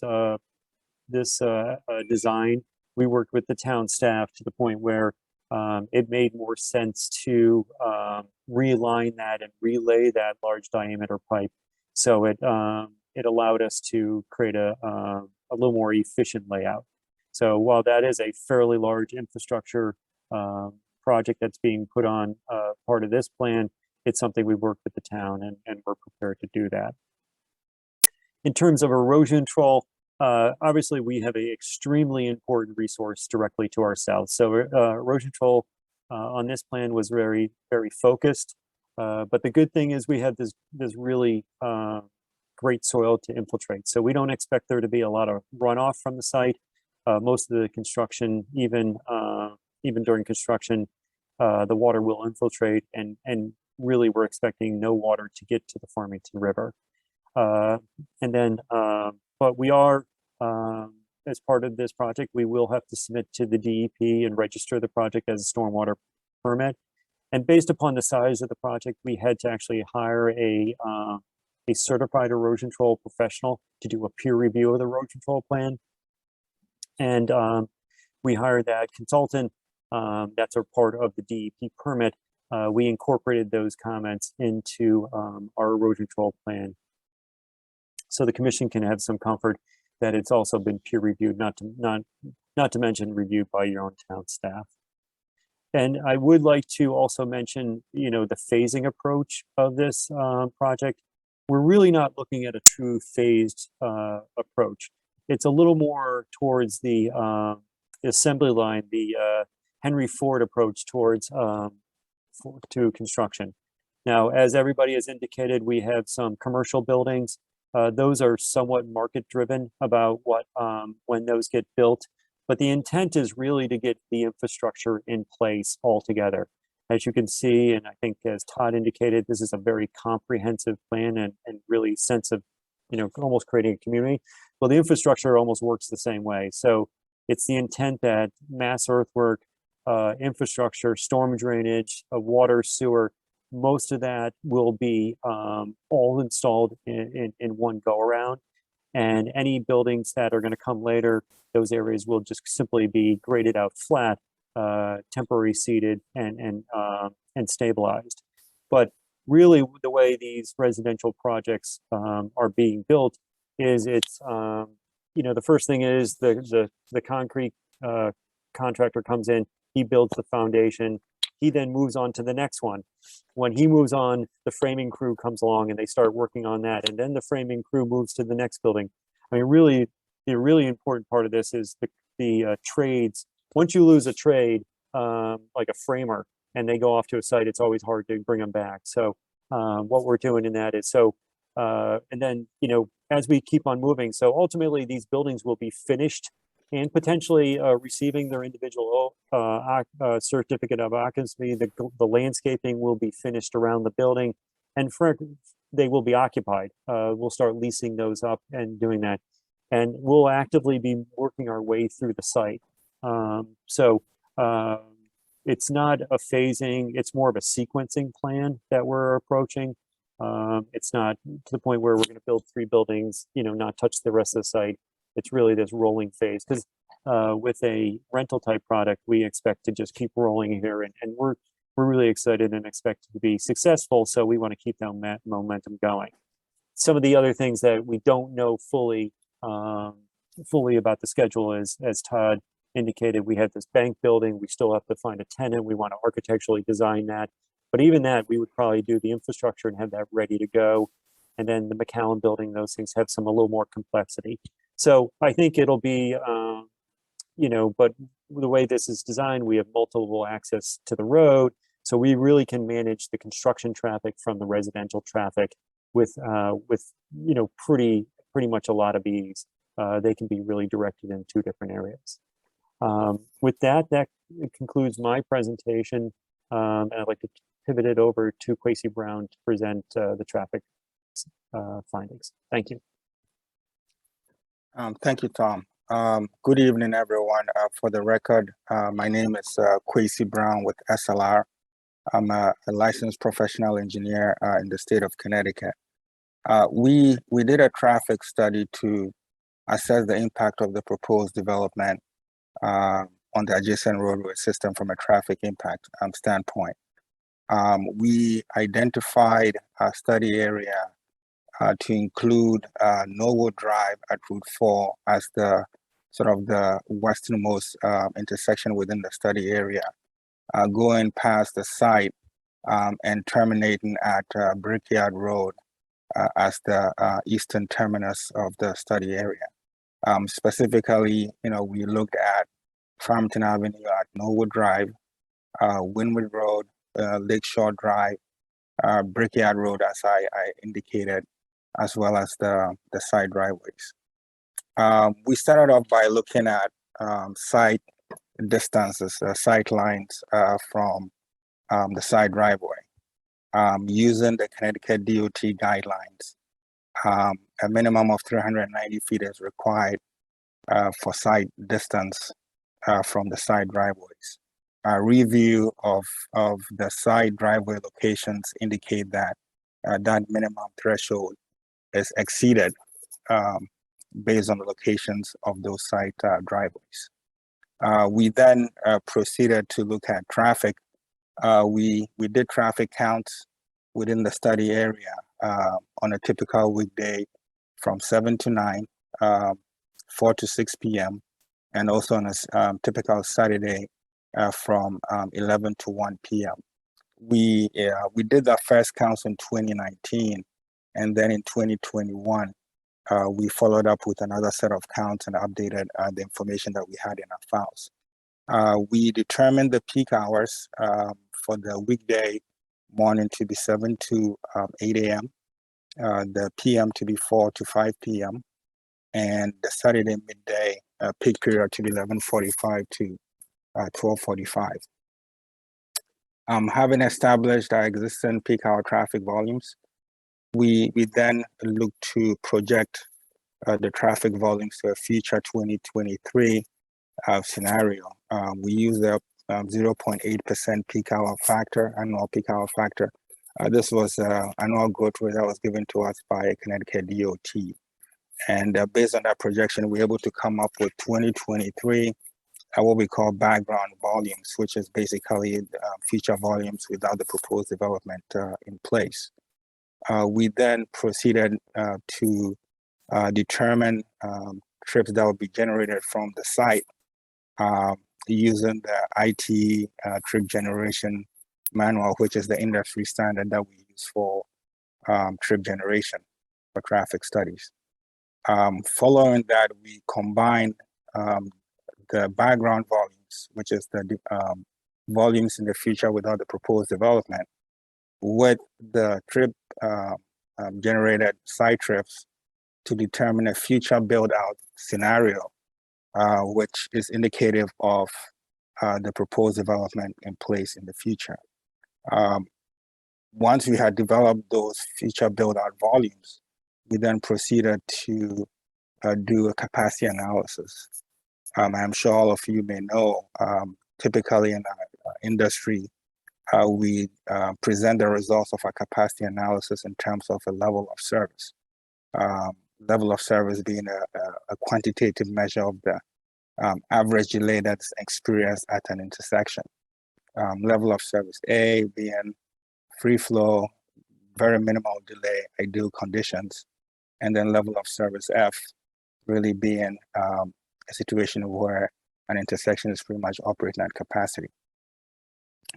Based on our analysis, we determined that the study area intersections would operate at an acceptable level of service. The intersection of Brickyard Road, we recommended some timing adjustments of the traffic signal in order for that intersection to operate at an acceptable level of service. Additionally, what we are recommending is for side driveways 1 and 3, side driveway 1 being the westernmost side driveway, and then side driveway 3 being the main access into the site.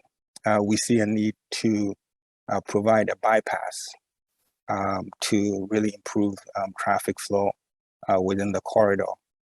What this bypass would mean is to basically widen Route 4 along the northern edge to allow vehicles that are going through the corridor in the westbound direction to be able to bypass vehicles that would be stopped and trying to make a left into the site at these two driveways that I mentioned. We feel that this would improve traffic flow within the corridor. Ultimately, since this bypass is on a state road, before it's a state road, the DOT would have to weigh in on that. We are planning to make a submission to the Office of the State Traffic Administration soon. And my expectation is that DOT would also require this bypass. We have received comments from town staff. We've reviewed them. The comments can easily be accommodated, but it's my opinion that the comments would not really impact the findings of our traffic study. And the findings of our traffic study really being that based on the capacity analysis that we've conducted and the review of our safety data, we feel that this development will not have a significant impact on the adjacent roadway system, and the traffic volumes that will be generated by the site can be accommodated with some of these minor improvements that we talked about on the adjacent roadway system. So that concludes my presentation. Thank you. Thank you. Madam Chairman and members of the commission, I know that we've taken a long time to bring you up to date with this site plan, but as you can see, with 18 buildings and substantial infrastructure improvements, it had a great deal of detail that has been added through the process since the master plan was approved 14 months ago. With that, our hope is that you feel, as we do, that we've satisfied every element of your site plan requirements through the testimony and exhibits that our experts have provided to you. We're all available to answer questions or to respond to comments, and we would invite you to do that.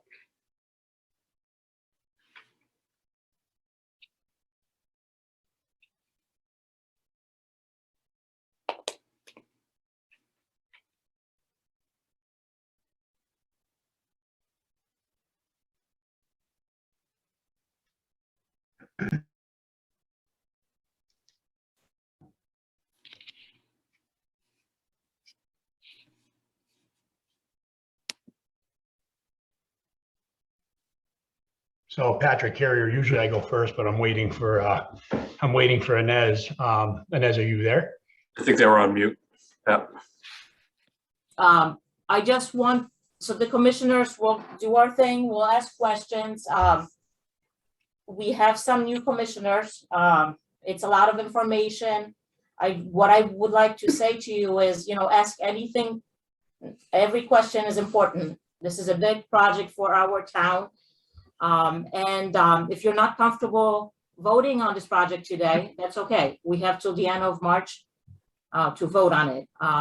So please, I just want to implore you, ask anything that you need to make a decision.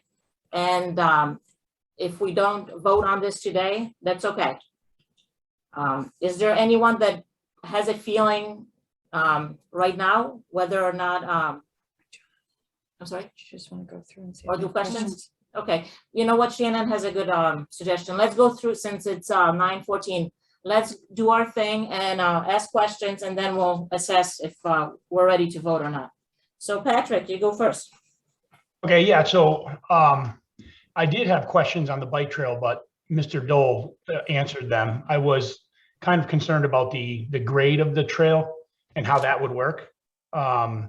But in comparing it to the Collinsville ramp, I've been there many times, and that one is at 10%, and it is pretty steep. It's pretty uncomfortable. I I do think that it's great that it's, a smaller pitch of 4 to 5 for a longer distance. So I think that's great. And then the way I understand it, you guys are actually the developer is going to develop the trail going into the park, which is also, I think, great for the town. And I'm happy that the developer is willing to do that. Other than that, the only other thing is just some of the comments. I mean, there are quite a few comments from staff, but obviously, or from engineering. Obviously, it's a big project, though. Have these been addressed? Shannon, I don't know if you want to make a comment or I will.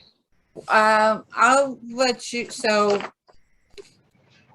I can say staff just issued these. As noted, there's no objection to having the comments on our part as conditions of approval. A lot of them are details, kind of at a construction level detail, and or having things put in place such as easements and agreements. There's agreements that have to be in place for the sewer. There's a variety of things. There are some nuanced things with respect to spot grades and locations of some catch basins and things like that. I think the number of we also have traffic report comments in there too. So there's a little more than would typically be seen. The project is also a little larger than is typical. Attorney Alter, if you want to offer anything else, please do so. We did have the opportunity to go through the comments that we received from staff. And Phil, you can certainly speak if I don't cover all of it, but we felt that all of the comments were matters that we could deal with between staff and our engineers.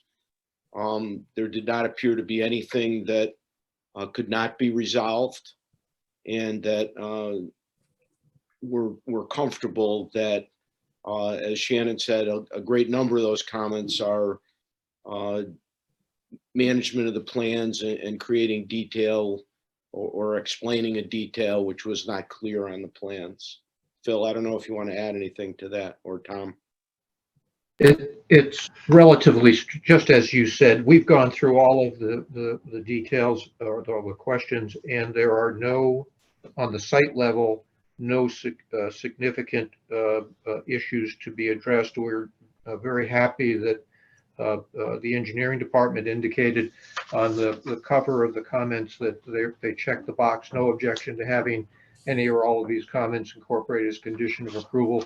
But there are things like, basically, Bruce was asking me and Russell was asking me, are we going to have a gate where we have the two columns down by the river to separate, to suggest that the public traveling on the bike path will not be entering the area. And I think that's an area where we might have the gazebo at the river. We had left that very informally. That's something we'll have to think about if we want to put a gate there or not. And they suggested extending the pavement of the bike trail 5 feet into that area, just so that we avoid erosion issues. Another great comment. Another comment, for example, was they think I ought to add another light at the existing front entrance so that we have enough illumination there, and that we have some details for the lighting that might go on the buildings. All of those are as Shannon said, details that would be appropriate for construction. But we have worked so hard to make sure that we addressed just about everything possible, that we're very comfortable with these comments. Okay, and then one other question. So in town we have the bike trail, and there's actually public parking for the bike trail. There's no area here that is designated for that, right? This is, you're pretty much coming in on your bike and then leaving on your bike type of thing. That's well, correct. Yes and no. The two things are going on. With the town the town had asked us, as I had mentioned, to seek the approval for the bike path into the connection into the park. And if Shannon could go to that overall plan that we had at the very beginning, or yes, this plan here. Shannon, if you could blow up that section of the plan where the bike path goes into the park. Where I directed the trail was right to the parking lot for the baseball fields. So by serendipity, perhaps, we have public parking in that location. So yes, there will be immediate parking available for the public. But on the other hand, we have not, when we've gone through our parking attributions, assumed parking that people will be using parking within the site for our site, the MDD site for the trail. But we're not going to try to prohibit that as well. You know that in using the trail in Collinsville, as most of us have, that brings a lot of business into the area. When people come down and they use their bike and they take their bikes off their car, they sometimes visit the nearby restaurants. We don't want to discourage people from doing that. So it's I think we'd like to leave that flexible, but we're not trying to discourage people from using the property because we think they're potential customers for our commercial area. Yeah, thanks for pointing that out. You're right. I just noticed that it is. I mean, I knew that because I go there all the time, but I didn't put it together. Yeah, no, that's great. I think the project looks great and certainly a lot of thought put into it. And I do think the new plan and comparing it to the old plan has come a long way. So yeah, that's it for me. Thank you. Thank you, Patrick. Mike? A lot of my questions were answered throughout the thorough presentation. I liked the initial master plan, but I think the changes that have been made to the actual site plan flow a lot better. Just the way that there's the separation between the residential, the majority residential, and the commercial. I remember one of the concerns of mine was that the residential, maybe felt like, they had too many of the commercial visitors coming into their area. I feel the way this is done, the residential, feel connected as part of the commercial area, but not necessarily the other way around. The commercial don't feel as though they're, entitled to go onto the residential property. Was there a gate that was supposed to be put up or going to be put up in the initial plan between the two, separating them? No, we weren't proposing that. But the positioning of what in the original plan where I had building 4, I had turned it 90 degrees to the McAllen building, and that sort of created a wall. It was sort of like looking back on it, it was sort of like the Berlin Wall. And with the comments that we've received from ADRC and the town staff in trying to interconnect these developments, rotating building 4 into what is now building F, it allows us to visually puncture in and create a connection between all sides of the development. And we've really increased the amount of sidewalks. So we're trying to create a plaza in that area that connects the two areas, the commercial mixed use and the pure residential.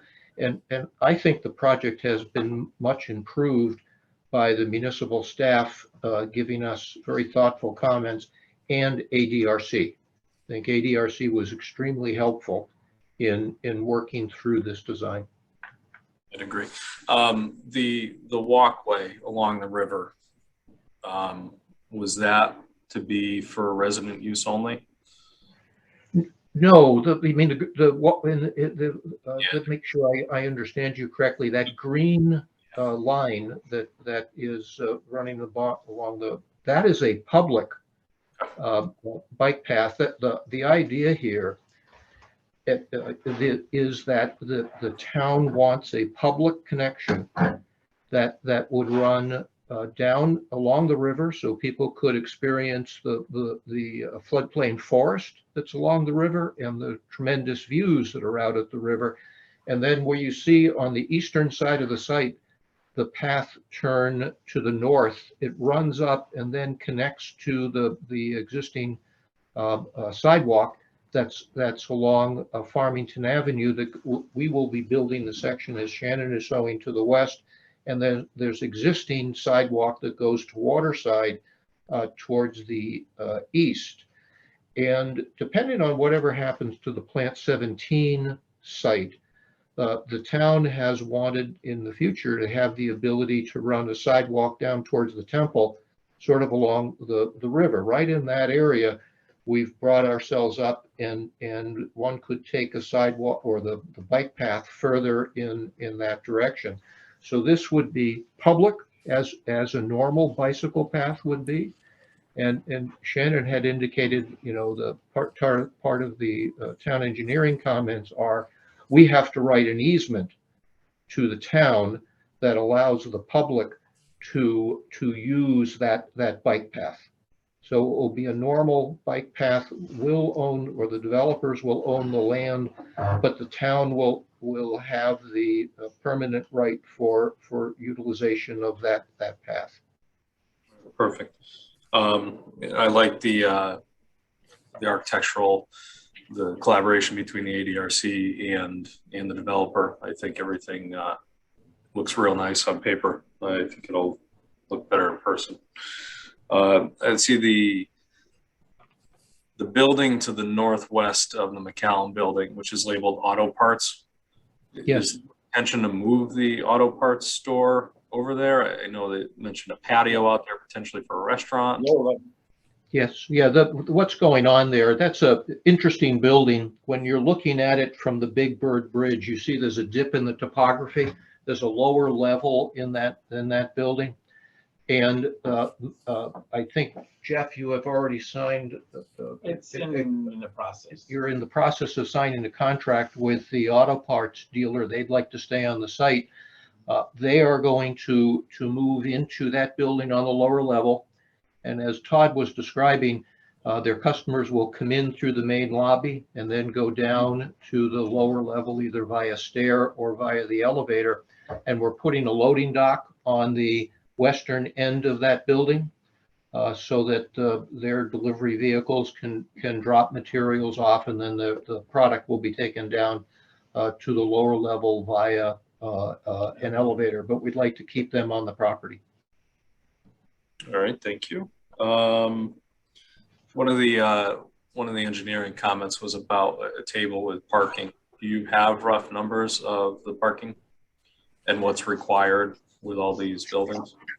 Oh yeah, and if you look at the sheet L 1.1, which is the second sheet in there, I tried to break it down. You'll see there's a site data table. And I've broken down building A, B, C, D, all of the different buildings, and I've broken out how much square footage is attributed to different uses.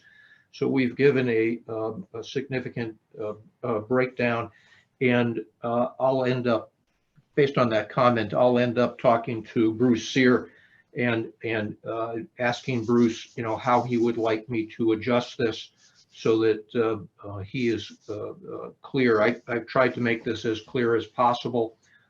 And we have something like 230 or so parking spaces available just within the mixed use area, maybe 240. And I've got an attribution that I think we need about 234. And that includes all the handicap spaces and the like. So however Bruce wants me to modify this table, we'll modify the table.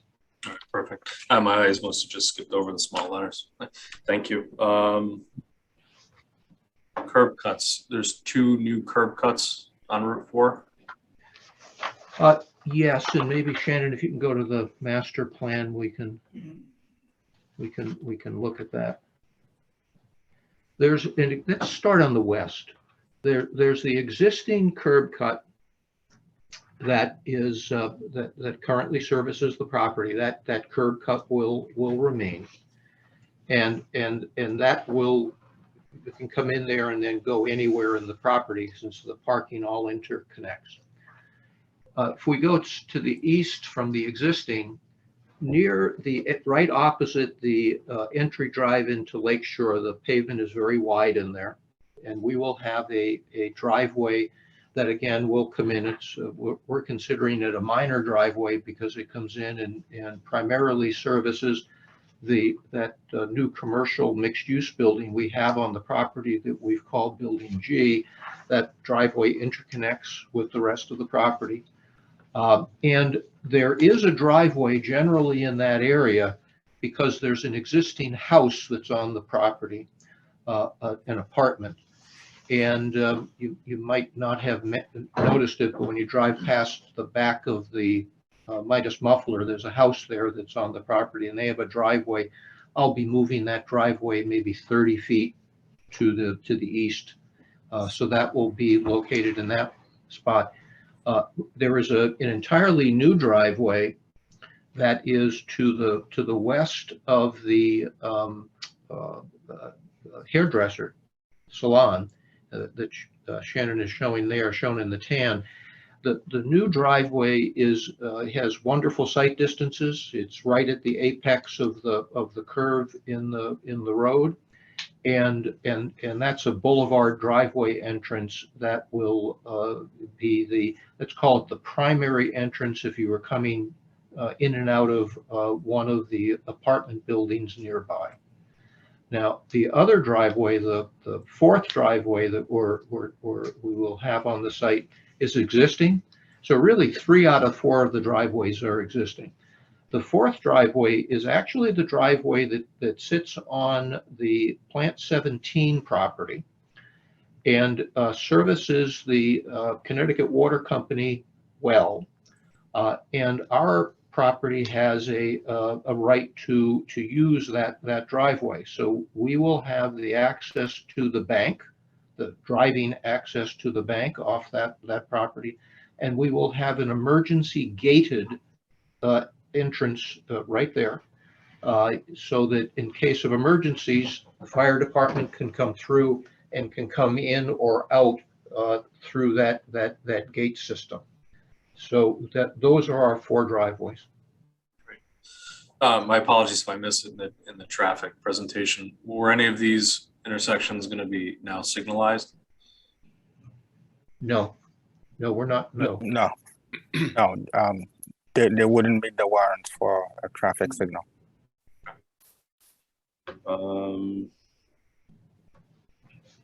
There was a photo of a dock in the plans.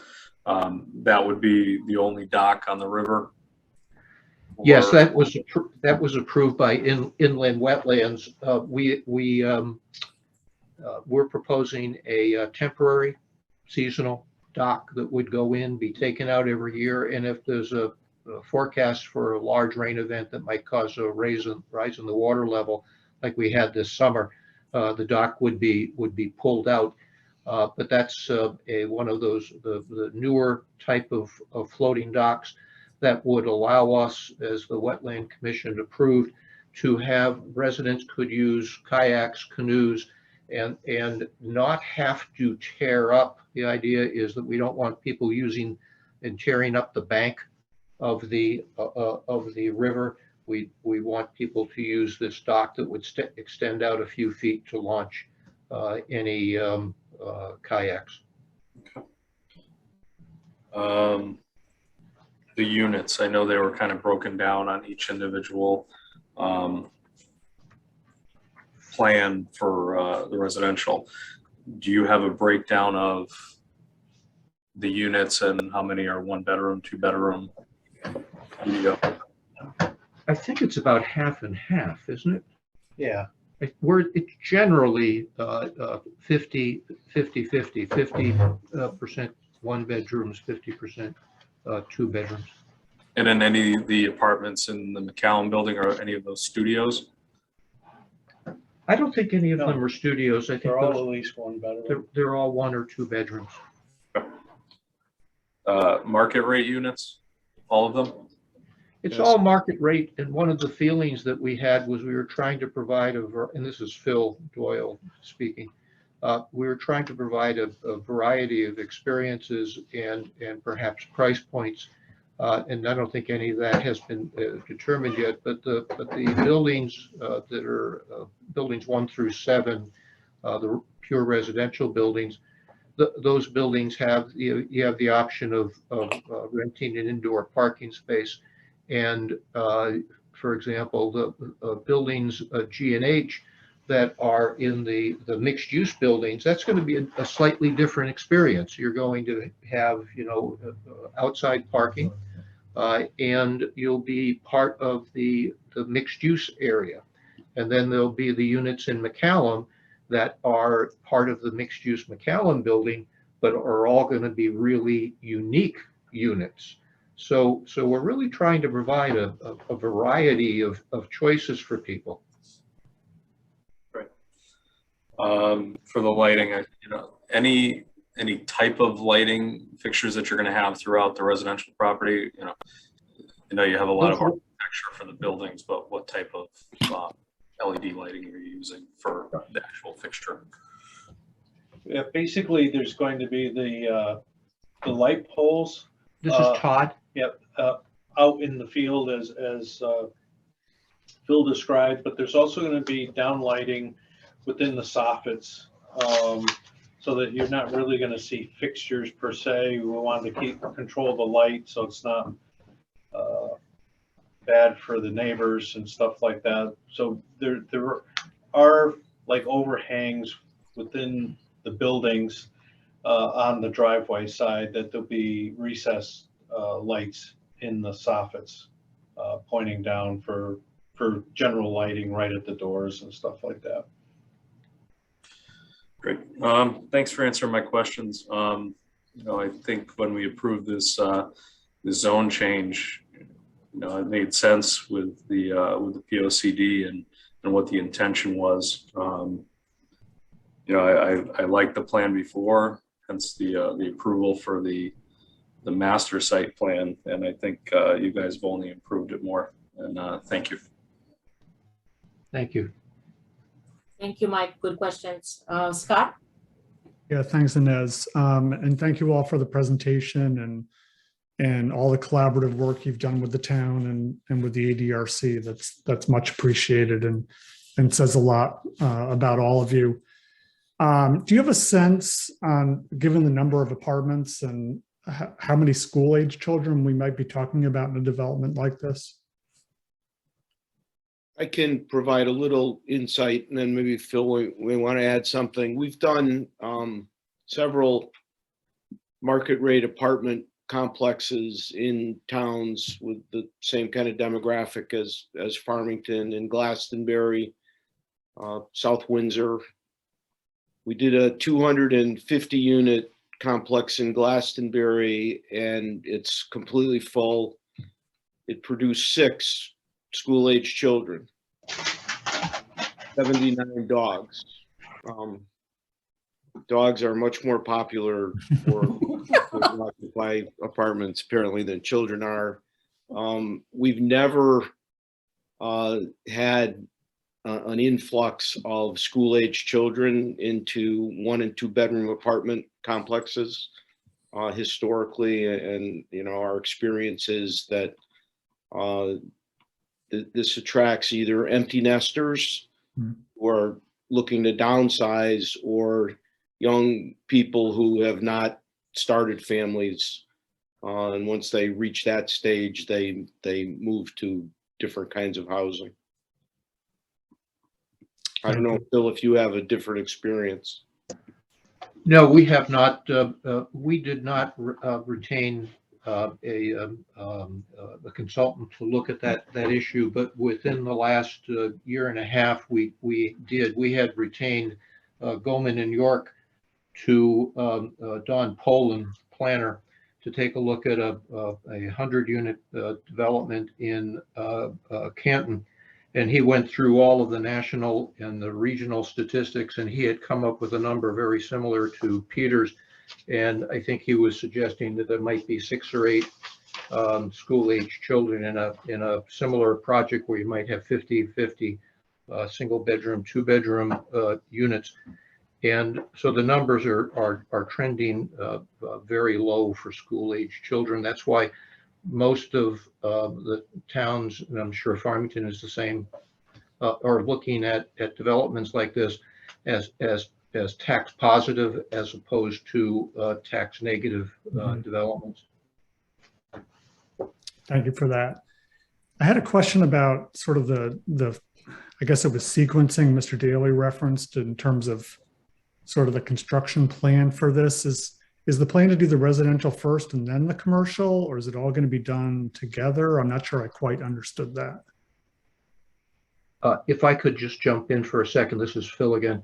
The plan is to work continuously on these projects. For example, there's no really distinction in that regard between commercial and residential in terms of timing. The water line has to be extended in from the driveway that comes in from Plant 17, and that has to go all the way up to the McCallum complex. The sewer line has to be extended all the way through for us to really do anything, and so it's important for us to work on this in every aspect. So we are not saying we already know the commercial exists, and we need to work on both pieces.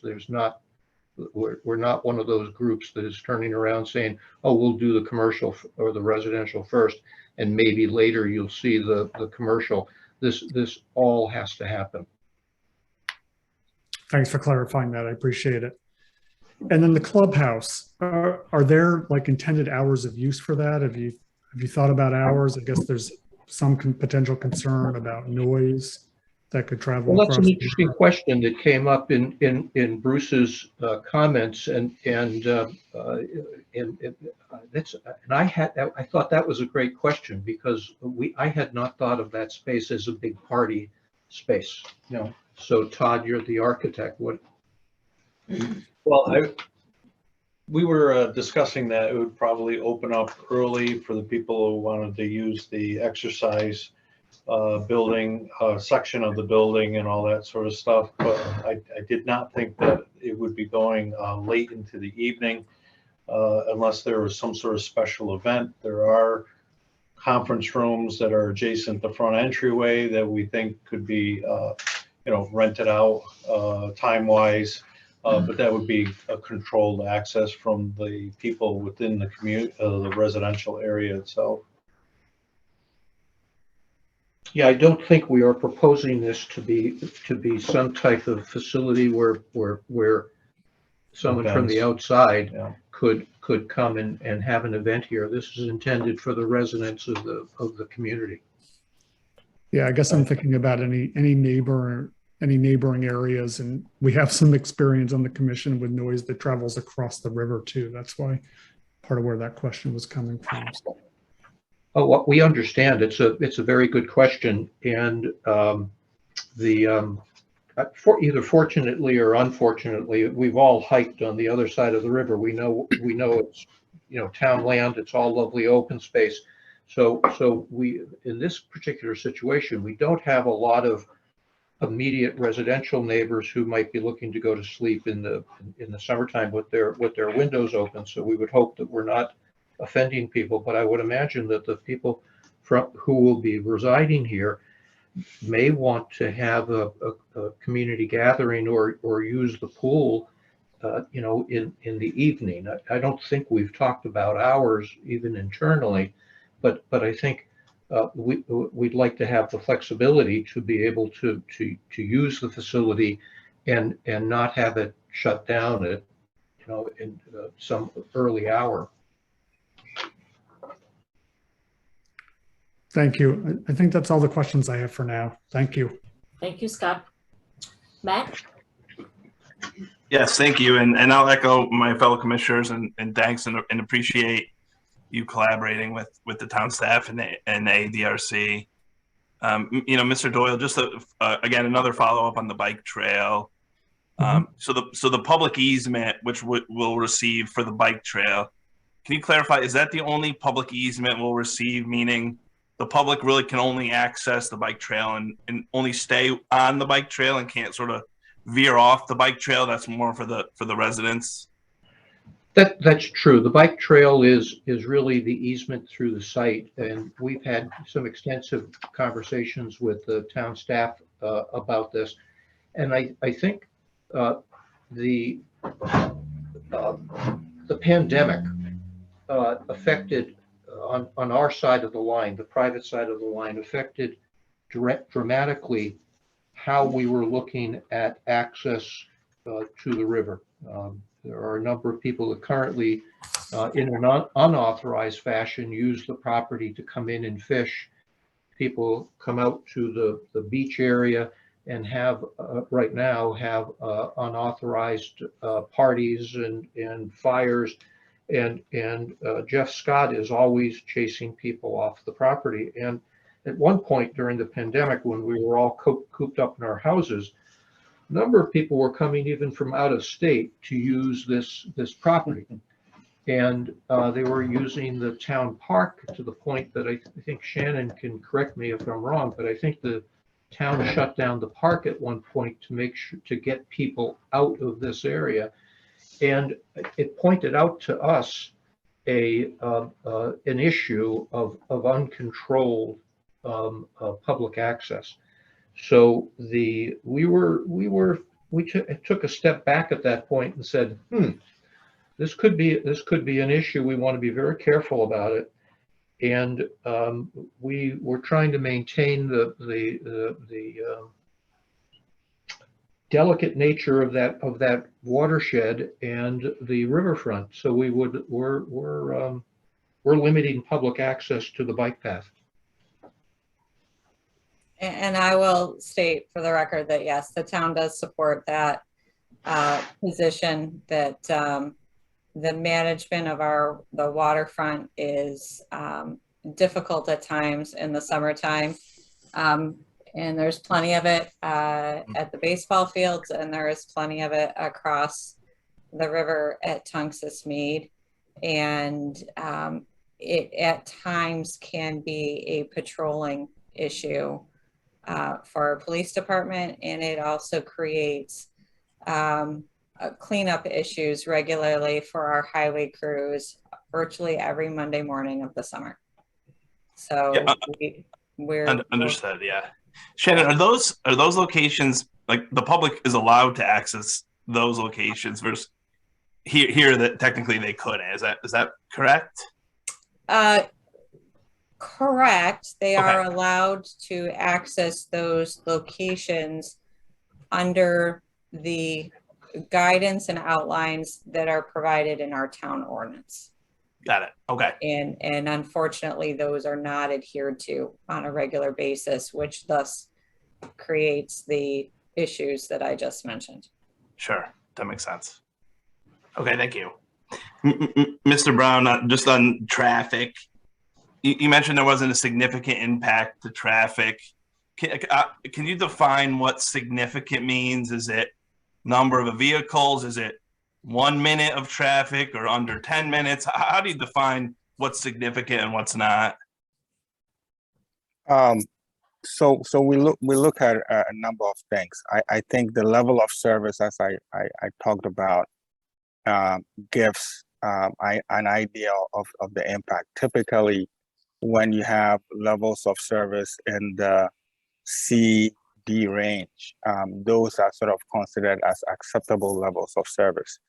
But we also go beyond that to also look at the condition pre-development and the condition after development, and look at what the levels of service are. Because what you really want to do is look at the impact of the actual development on the system. So it's more of a comparative way of looking at things, where what's the condition without the development and what was the condition after the development. And based on what we are seeing, we don't think the additional traffic is going to have that, what we see as a significant impact, because it can be accommodated, like I said, on Route 4 with some of the minor things I talked about with that timing change.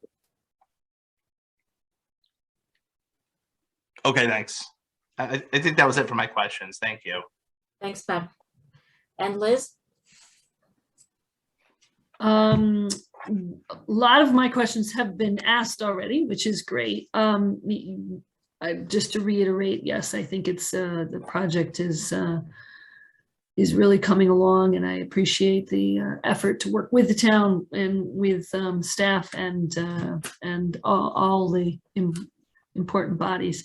A question about sidewalks and sidewalks on Route 4. You do plan on putting sidewalks along Route 4 from, you said, the entire length of the frontage. Is that correct? Yes, that is correct. This is Phil. Okay. Okay, and so that would meet minimum requirements. What width are you gonna do? 4 foot, 6 foot sidewalks? No, they're proposed right now is 5 foot concrete sidewalks. 5 foot concrete. Okay. Okay. And so then that gives the bike trail a place for people to go, as you said, as they come out and around and they rejoin Route 4, then they have a place to go, correct? Correct. And I think the ultimate goal of the town is to take the bike path toward Waterside, toward the east, and then ultimately get it up to the Yukon area. So I think there's a section immediately to our east that there needs to be a bike path, but yeah, the idea is to bring it up and allow it to connect into the sidewalks. And it also looks like underneath the Big Bird Bridge, there's enough room within the right of way in the future to extend the sidewalk towards Unionville. Okay, that was going to be my next one. Where does it go when it ends? But that's good to hear if it can fit under the Big Bird Bridge. Another question, well, about the trail in terms of in the back by the river, there isn't going to be any fencing, is there? Is it just going to be kind of using vegetation plantings to kind of delineate public, private? No, what we're going to do when we all ride along the trail in many areas of the bike trail, there is a split rail fence that runs along the all trails.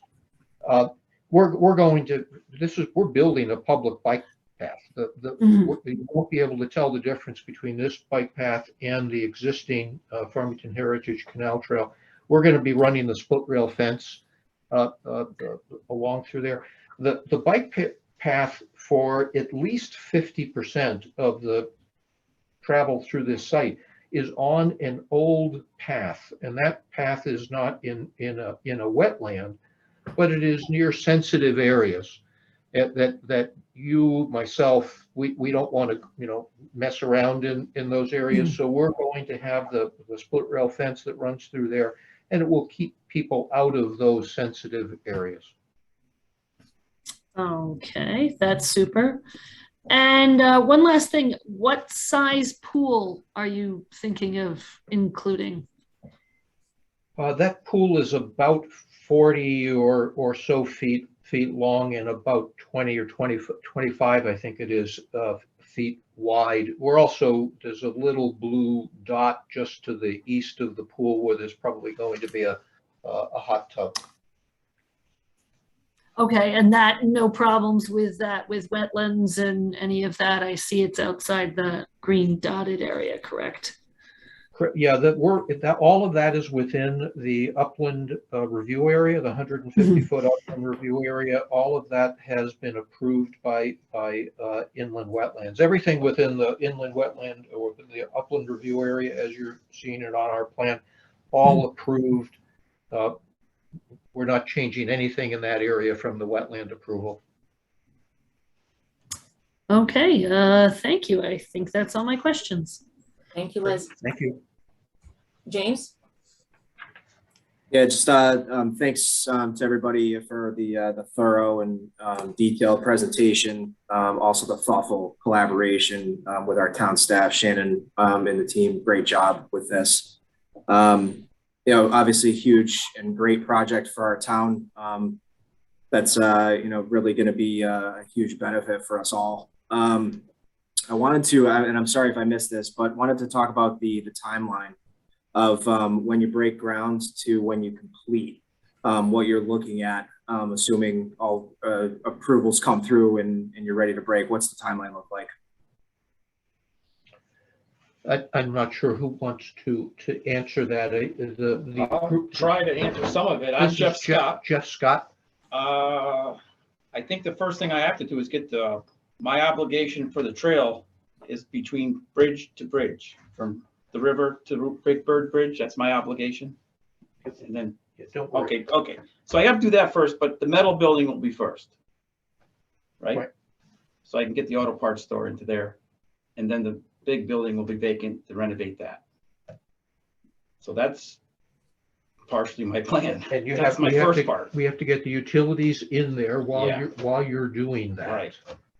We have to get the utilities in. That's the key, because we can't move McCallum until we get the And the utilities in. sewer. And that's gonna take, I don't know, I think Tom Daly can probably give us a better answer on how long it's gonna take to get the utilities extended in. Yeah, I mean, from a timeline, I guess starting from, once we, if this commission, approves the project, we still have to go to the State Traffic Commission, which is going to take several months to say for sure. We have to register for a stormwater general permit that has a 60-day clock minimum on it. We also then have to, we got to design construction documents and go get a building permit. So in terms of a starting point, pulling all those things together, probably, and I don't want to, I'm just kind of spitballing here a little bit, but I don't see us really starting to do any true infrastructure work or something like that towards, late summer, something like that. And then I think you're probably looking at, I would have to say anywhere from 3 to 5 months for infrastructure installation. Obviously, relocating the sewer is a big element. That's probably going to take a month just on its own. And then I only speak to the residential just because I happen to have a hearing on a similar project just last week. I mean, I think you're probably looking at 18 months to, and please team jump in if I'm off base, but about 18 months to build out the residential buildings. Yeah, I'm not looking to hold you to anything. I was just more curious. So those about, are just, those are timeframes that you're looking at. And then as I said, you're kind of, but over the 18 months, you're bringing those buildings online as you go, and maybe it's 18 months to close that out. So, you're probably still taking an overall look just for the residential infrastructure, 2 years. Okay. Let me ask if there's been any consideration given to traffic during construction, knowing that we have the high school going in right up the street from here, and a similar time frame it looks like it could be. I'm just curious if there's been any consideration being given to the during construction aspect of the traffic patterns. Well, the good thing is we're doing the traffic study on the high school too, so we'll have to figure that one out. But so what typically, it's a good question, and I mean, there's a lot of activity going on in this zone. But what we've experienced to do is there's a couple really important people that are not on this call, and that's the contractors. So what we would like to do is once we get a little more clarity on the schedule, once probably a site contractor and a building contractor have been selected, or multiple ones, we typically sit down with the town of Farmington, Shannon, Bruce, and other members of that town, and we have a dialogue about that. And, you know, it's not just that, is we have morning commute on Route 4, which we have to be, an evening commute on Route 4, which we really have to be conscientious of. We have a parcel across the street that is active with the driveway. So part of that is we'll have a pre-construction meeting with Shannon, Bruce, and other staff, and that'll all get laid out in terms of a timeline, how we're going to manage construction in and out of the site. And I think the DOT, even on the encroachment permit, Quasi, if I'm wrong, will also have some input on how we come in and out of the site during construction. Yeah, typically, yeah, you're correct, Tom. We would have to put together maintenance and protection of traffic plan as part of the encroachment permit process because we are tied into the state road. So that will be fleshed out during that stage. Awesome. Thanks for the answers again. Great presentation, you guys. Thanks for the time tonight, and good luck. Thank you. All right, James, thank you. And Mike Walsh? Just one question. I do think the presentation was great, but as a follow-up question, you talked about the intersections to the east and the west and level of service. I understand the gradings A to F. I didn't hear what we are currently at with those two intersections and where we'll be at after the completion of the project. Again, A to F. Okay, so I'm looking at it. Give me a second here. So bear with me. So the Norwood intersection, you're looking at levels of service overall. In the morning, it's level of service B. When we are completed, it will be B. In the afternoon peak, A. When we are done, it's going to be A. And then Saturday, before the project, it's A. And when we are done, it's A. Now, for Brickyard Road, that is the one that I indicated that we may have to do some time and adjustment. In the AM, it's overall level of service C. It's going to remain C when the development is in place. In the afternoon peak, it's C. It drops to D with the development in place, but with the time and adjustments, we're going to get it back to C. And then Saturday peak, overall level of service is C without the development, and with the development is going to remain at C. Awesome. Thank you very much. All right. That's it, Mike? That's it. Okay, awesome, thank you. All right, so thank you, commissioners, great questions. You know, I like the idea where we as a town have more access to the bike path, so thank you so much for taking that on. And I don't think we have access from Route 4 anywhere right now, right, to the bike path. So I don't believe, yeah, correct. I So mean- this is our first east-west. Yeah. Starting that east-west. So I'm very excited. I need a little bit more help with that, the grading, the elevation. I'm very visual, so the whole bike trail, when it comes towards Sequasin or into this new development, can someone review that section for me again? It sounds like there will be like a bypass, so maybe you stop, you get off the bike. No? No, Okay, you're so gonna be never able to mind. ride. Okay, great. So Phil, do you want to run at it, or you want me to take a shot? Oh, you can take a shot. I've talked too much. All right, let's see if I can have some fun with this. Yeah. Okay, so this is Shannon Rutherford, for the record, town planner. Profile. Yeah. So this is if we were to like take a slice through the embankment. So this is Route 4. Yeah. And this is the river. Mhm. And this dashed line represents where the trail currently is, that elevation of where the trail is. Right? It's the same line. So here's Route 4, here's the river, and the same line coming straight through. Okay. And what they're proposing to do, and this is 30 feet. So from here down to where the development is, right? So this is a 30, we'll say that whole thing, if we came all the way down, it's a 30-foot drop.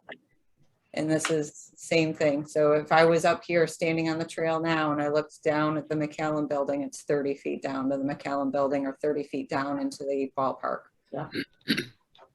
They're gonna lower this at this center point. They're gonna drop this down 15 to 16 feet. So this diamond area here is gonna be 16 feet lower than it currently is. Okay. And all of this material, this wedge, so between the dash line and this solid line, so this solid line that's sloping down, this is a 5% slope. This low point here is right here where we're going to be the low point, and that's where we're able to make the connection. And I'm saying we, the developer, is able to make the connection to the west into the park and then to the east into his development area at 14 feet lower. And then we're still winding down the additional 14 feet. So that's why this one has a curve. Yeah. Comes down the additional 14 feet to get us down into the park, because we still have to keep stepping down in. And then the same thing here, we're still 14 feet above the parking lot. So shoot, we got ourselves halfway. It's halfway there. Then this is ramping down the rest of the way, taking this trail the rest of the 14 feet down. And this is where Phil mentioned it comes into the parking lot at the back of the McCallum building, and then comes the rest of the way down. And then this is where it starts to curve around and runs parallel to the river. Yeah. So, but this area then, this whole area is at the same elevation. So this trail, we basically created a 4-way intersection. And so we'll be looking at that. And so we'll DOT and the trails people about how do we do that so it's safe. Right. But the geometry of this slope all works. Okay. No, that's good for some. Yeah, I forgot about the dip. I'm like, someone is falling, never mind wheelchairs. And there you go. And it's probably me. So, all right. So we're getting to the bike shop. So the bike shop, so there's a barn door, like, is it open 24/7 or it closes at dusk, or who manages that? At this point, we don't know. This is Phil. Yeah. We have to secure an operator. So we have to plan this, but we and the ADRC both felt it would be appropriate to have a bike shop here, and it would probably be open most normal business hours. I don't know if it would be open in the evening, but we've all experienced. A lot of us ride bicycles. We've all experienced problems in getting to a location and not having a bike shop for repairs. And we don't know of any other bike shop along the trail. So we believe this is a great opportunity, but we need to find the right tenant for the location. Will this bike shop have a water spigot, bathroom, any amenities? Yes, the architect is shaking his head, yes. Yeah, there's certain requirements that you need to have for any kind of public building. Water fountains are one of them. Basically that would be like a regular handicap and high-low water fountain that would be placed inside. There'd obviously be toilets. Also, you would only need one, because the building's so small, the occupant load probably isn't enough to warrant two. So there'd probably be one handicap bath and then a water fountain. Oh, that's awesome. Since we kind of mentioned the maintenance, these are not in any order. Will this complex have bylaws, or, like, I understand these are apartments, these are not condominiums, but will there be like a document that will govern like the residential aspect of it, or the uses of the amenities? I think there has to be, and perhaps Abe or Barbara would be the ones that should answer that. Or Jeff, you could, but I'm not quite understanding. With the rules about using the clubhouse or any. Yeah, Rules and regulations. She might talk about bylaws. Abe and Barbara are Yeah. on. I Hi. think they're Yeah, good. I'm Abe Kao, the developer. Yes, we will have some rules and regulations for the residential portion of the project.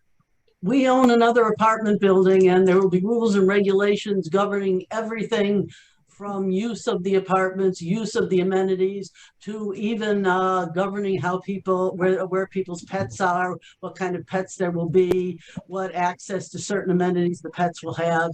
It's a very, very extensive list of rules and regulations. When you've got that many people on a piece of property, people need to know exactly what they're allowed to do.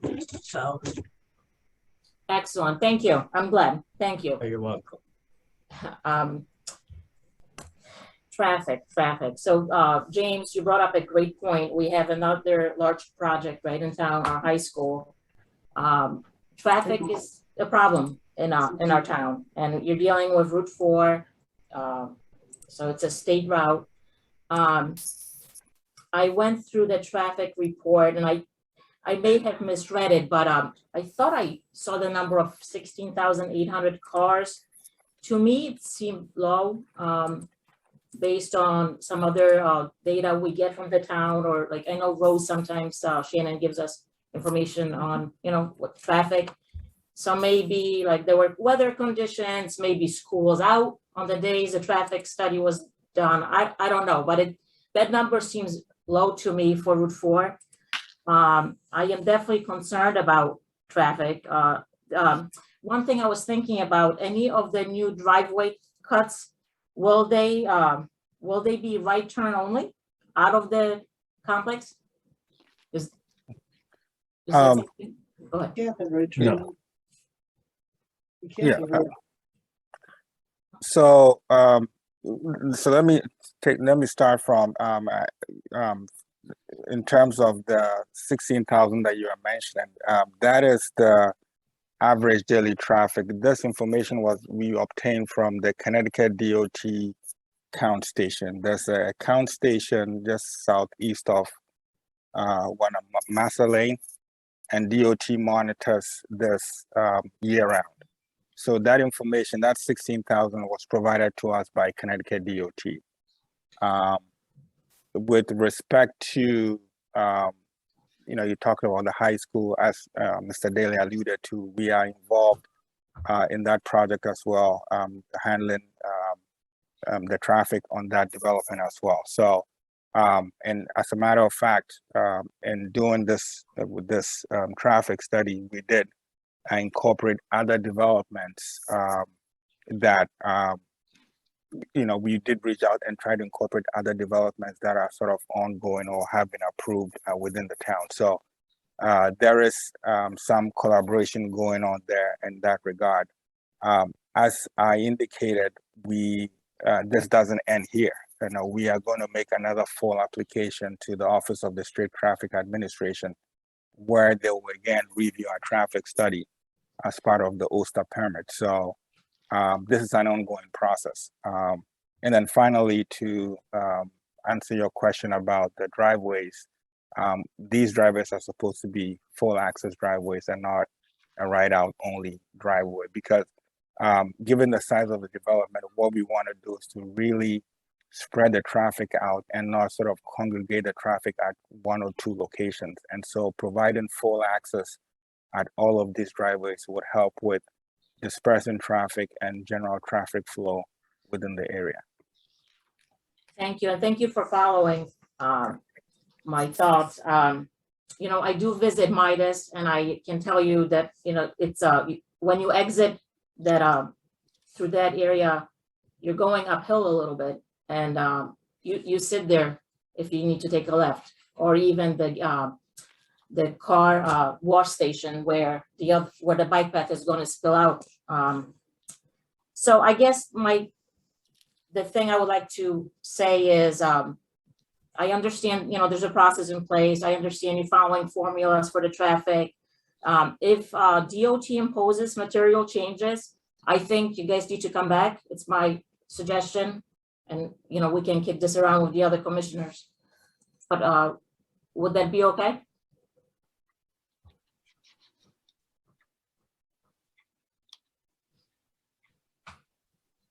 if the DOT dictated substantial changes to the traffic pattern, obviously the town would be made aware of that. And if it had an impact on the manner in which the development could go forward, then obviously we would have to come back to the commission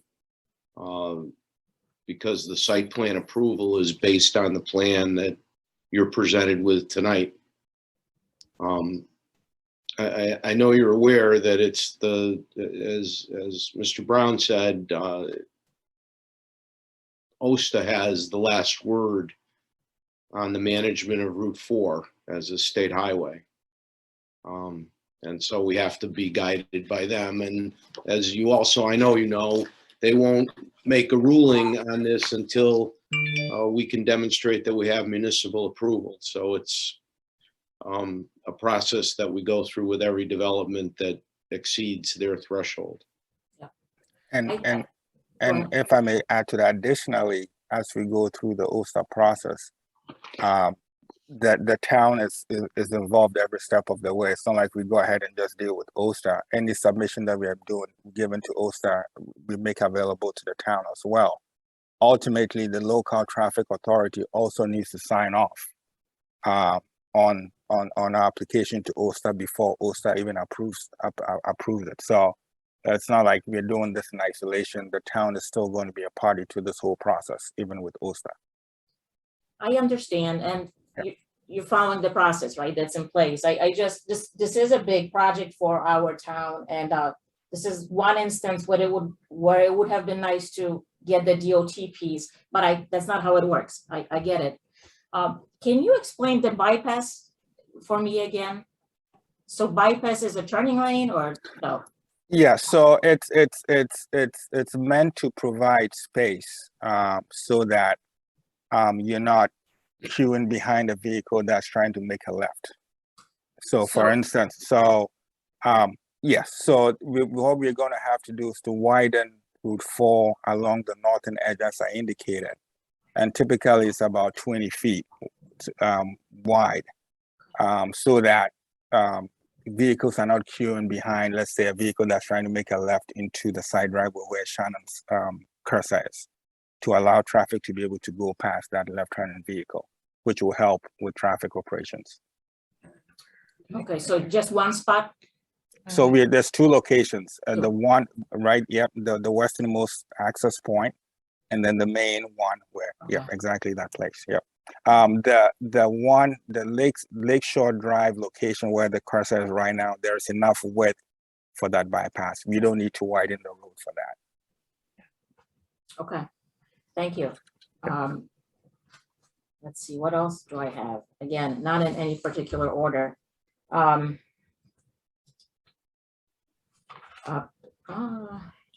was thinking about, who would live here. So it sounds like we have 1 and 2 bedroom units. I thought I heard a studio, but maybe that's not the case anymore. I think it got clarified as 1 and 2 bedrooms. Actually, we're still developing a mixture. I believe in the 147 building, there is a studio, possibly two studios in the 147 building. Okay. Some of the commissioners already asked this question, but where we're located, near UConn, Jackson Labs, I think that's a lot of people that possibly could be living in this place. I don't know for sure, but I think the numbers, the predictions, or the numbers that were shared with us as to number of school-age kids, it's really low. A lot of folks like to come into town for the schools that we have here. Shannon and I checked with Board of Ed, and this is East Farms or elementary, which is over capacity as we know it. I don't know how we can solve it, but there has to be conversation with Kathy. I don't know if there is a solution to this. Do we inform like Kathy or when projects like this are coming? I don't believe so. Okay. No. So, and right now there's no children, right? So Right. it's they do their own forecasting Yeah. for Board of Ed based on the actual households. So, and they've looked at that because they've had to look at the forecasting for the high school. So, and we've had various people asking us about the different apartment development. We've had a whole bunch of people asking about different developments that have been approved in the status. Yeah. So, Right, and I think that's it for my questions. Sorry, thank you for letting me go through my notes. Okay. And with regular, so fire marshal would be included in the review of everything. so Okay. fire marshal comes in at the time of building permit. Okay. He has reviewed this. Bruce is really good about doing an interdepartmental review when these plans come in. So engineering, building, fire marshal, get a look at it from a plan standpoint and an access management. The applicants, engineers are given the template that we need for fire truck and turn radius and access. So all that's run somewhere in these plans is a truck turn template, showing and demonstrating that the, emergency vehicles can access and get in and out of this. And that's one of the reasons too, for the gate that was mentioned. So it'll have a knock box, and sometimes it's just a siren activated gate that's down off of the easternmost driveway. And that'll give them straight shot access right through the development. And really it's the fire trucks. Everything else is smaller and can get access. So, and then once these buildings, so while we're looking at one site plan application, we all have about 18 or whatever it is, building permit applications that will be coming through, because each building, and the McCallum building, it'll even be in phases, depending upon how Mr. Scott's able to move ahead. But the new buildings, every building will have a building permit. Yep. And every time it's reviewed by planning and zoning. It has a wetland sign off. It has the tax department, our assessors, fire marshal, and building. The building official is the last one. And then there's the inspections during construction before the COs are issued. That's awesome. So it's fairly detailed. Yes. And we went through parking, Shannon, like the commercial, residential, where we have enough. So yes, and the comment, so that the comment regarding the parking chart was really, Phil, I'll have to take credit for that one. I know we blamed Bruce, but I had my engineering hat on at that point. And I know all the numbers are there and the explanation, but it's like taking that down and synthesizing it into a basic, so leave what's been done, but then add in just a basic required and provided in. And I know, and Phil, I believe you said when you ran and add everything up, there's a required of like 230 and you've got 240 on the site, something like that. So Yes, I know. You're Excuse right. me? I had run 234 and we needed 240. So we, No, the other one. Excuse me, we needed 234. It's the opposite. It's getting too late. I understand. I had the same opinion. So, okay. So yeah, we're over parked by about 10 parking spaces, Yes. roughly. And that includes the garage spaces or does not? No, and Jenna, when I was referring to the 240 and the 234, that's for the mixed use development area, because that's the most unknown when you're doing a development like this. We're speculating about uses, so sometimes, and we were granted a series of special permits for various uses. We have to see what the tenants are going to be, and then we'll be working with you to make sure that we always have the right parking count. But we wanted to attribute, as we did these plans, a use for every floor. And this is sort of a worst case parking assumption to demonstrate that we had sufficient parking for the commercial mixed use area. In regard to the residential, we have 1.25 parking spaces, the exterior spaces. we've put about 10 or 12 or something like that, 15 spaces for the clubhouse, because we assumed that sometimes people would drive to the clubhouse or drive down and pick up their mail. And then we did not attribute a separate number. I showed them on the plan, but we have the interior parking spaces that are some 84 parking spaces. And that's different than the 1.25 exterior. Gotcha. So we are over parked. There's plenty of parking. And we're just gonna put that all into one show. So like the math is important. Yeah. That's already there on the plan. And we're Yep. just gonna put it in a chart Okay, so that our simple engineering brains, when Bruce and I are counting, that's can cool. go, okay, I needed 240 or needed 230 and I've got 240 and we're good. Yeah, So that's fine. That's great. Thank you. perfect. And the highway department will manage the bathroom, or was. So with the easement, so just like we have a long-term easement over the trail now, this extension through here, basically it'll be a similar type agreement. So they are building it, but in the 5 years from now, one of the rails falls over or a tree hits a rail or whatever, it will be the town's responsibility for maintenance then moving forward on that trail portion. Sounds good. Yes. That's it for my questions. Sorry about the order No, of them. that's fine. It made sense in my head when I wrote them down, but all right, so every commissioner had a chance to ask questions. Yeah.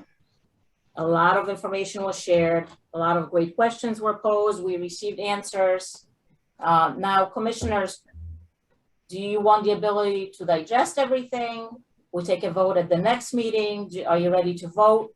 I kind of need to hear from you how you feel about this application.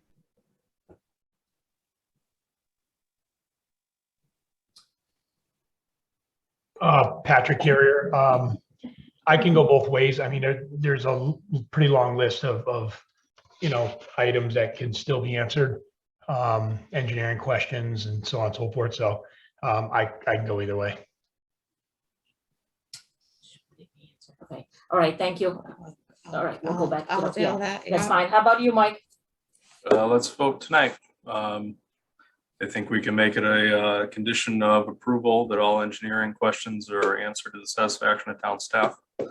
I think all our questions have been answered and I'm ready to move forward. Thank you. How about you, Scott? I could go either way. I wouldn't mind waiting. I know our next meeting, I think, is only in a week and a half. It's a shorter time frame. It's such a large project in scope. I wouldn't mind the extra time to think about it, but if others feel like vote tonight, I can certainly make that happen. Thank you, Scott. How about you, Matt?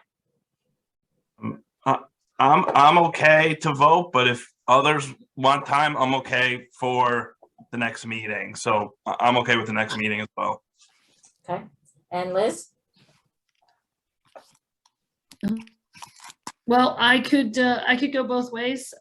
This is a lot and it's my first big one. So, but I think most of my questions are answered and I could probably come to a decision.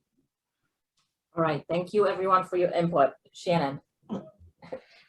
Engineering comments, it's 10. Okay, well, it is, so there's a couple of things. It's 10:30. We still have 2 public hearings to roll through. And at the same time, this applicant is certainly due their time. And they've put forth the energy. What I would say is with respect to questions and engineering comments, et cetera, they can be conditions of approval. If someone there is at this point no expectation that this applicant will provide additional information between this meeting and the next meeting. If there is something specific a commission member needs in order to help them make a decision, then we need to clearly articulate what that is and give a clear action items to the applicant on what's needed between this meeting and the next meeting. If there are clearly things that someone thinks needs to be addressed or discussed that has not already been discussed this evening.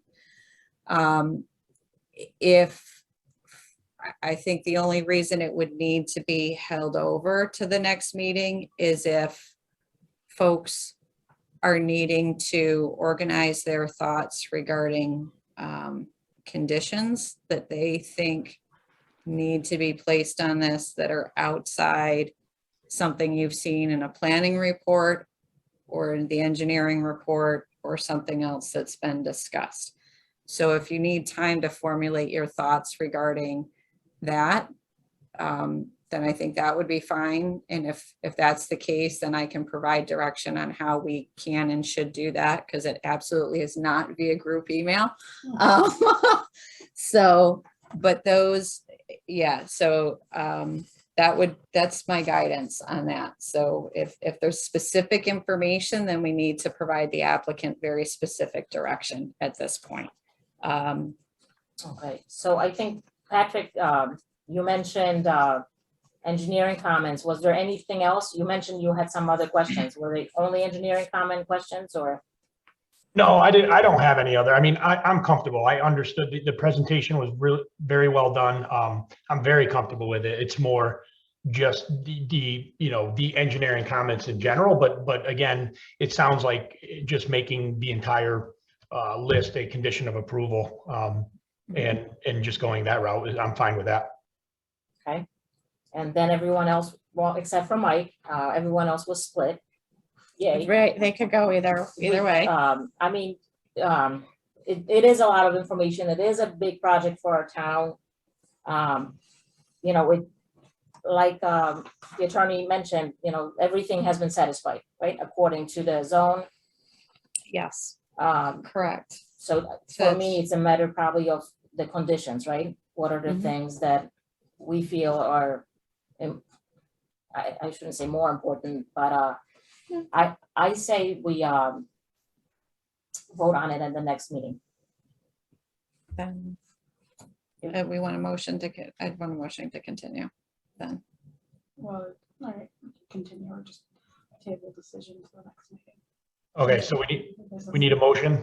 Yeah, we're just talking about the Well, hang on, we're logistics of just, it. yeah, I think I'd want to, yeah, let's. Okay. So that's, if that's what you folks want to do, so it would be a motion to continue. And a second and a vote. And then what I would ask is if you've made notes, if there's something you think that you want to make sure gets added in, then I would ask that you email me directly. Okay. Just me, nobody else. And this still is an open matter, so it's not to be discussed at any point outside of the meeting and the next meeting.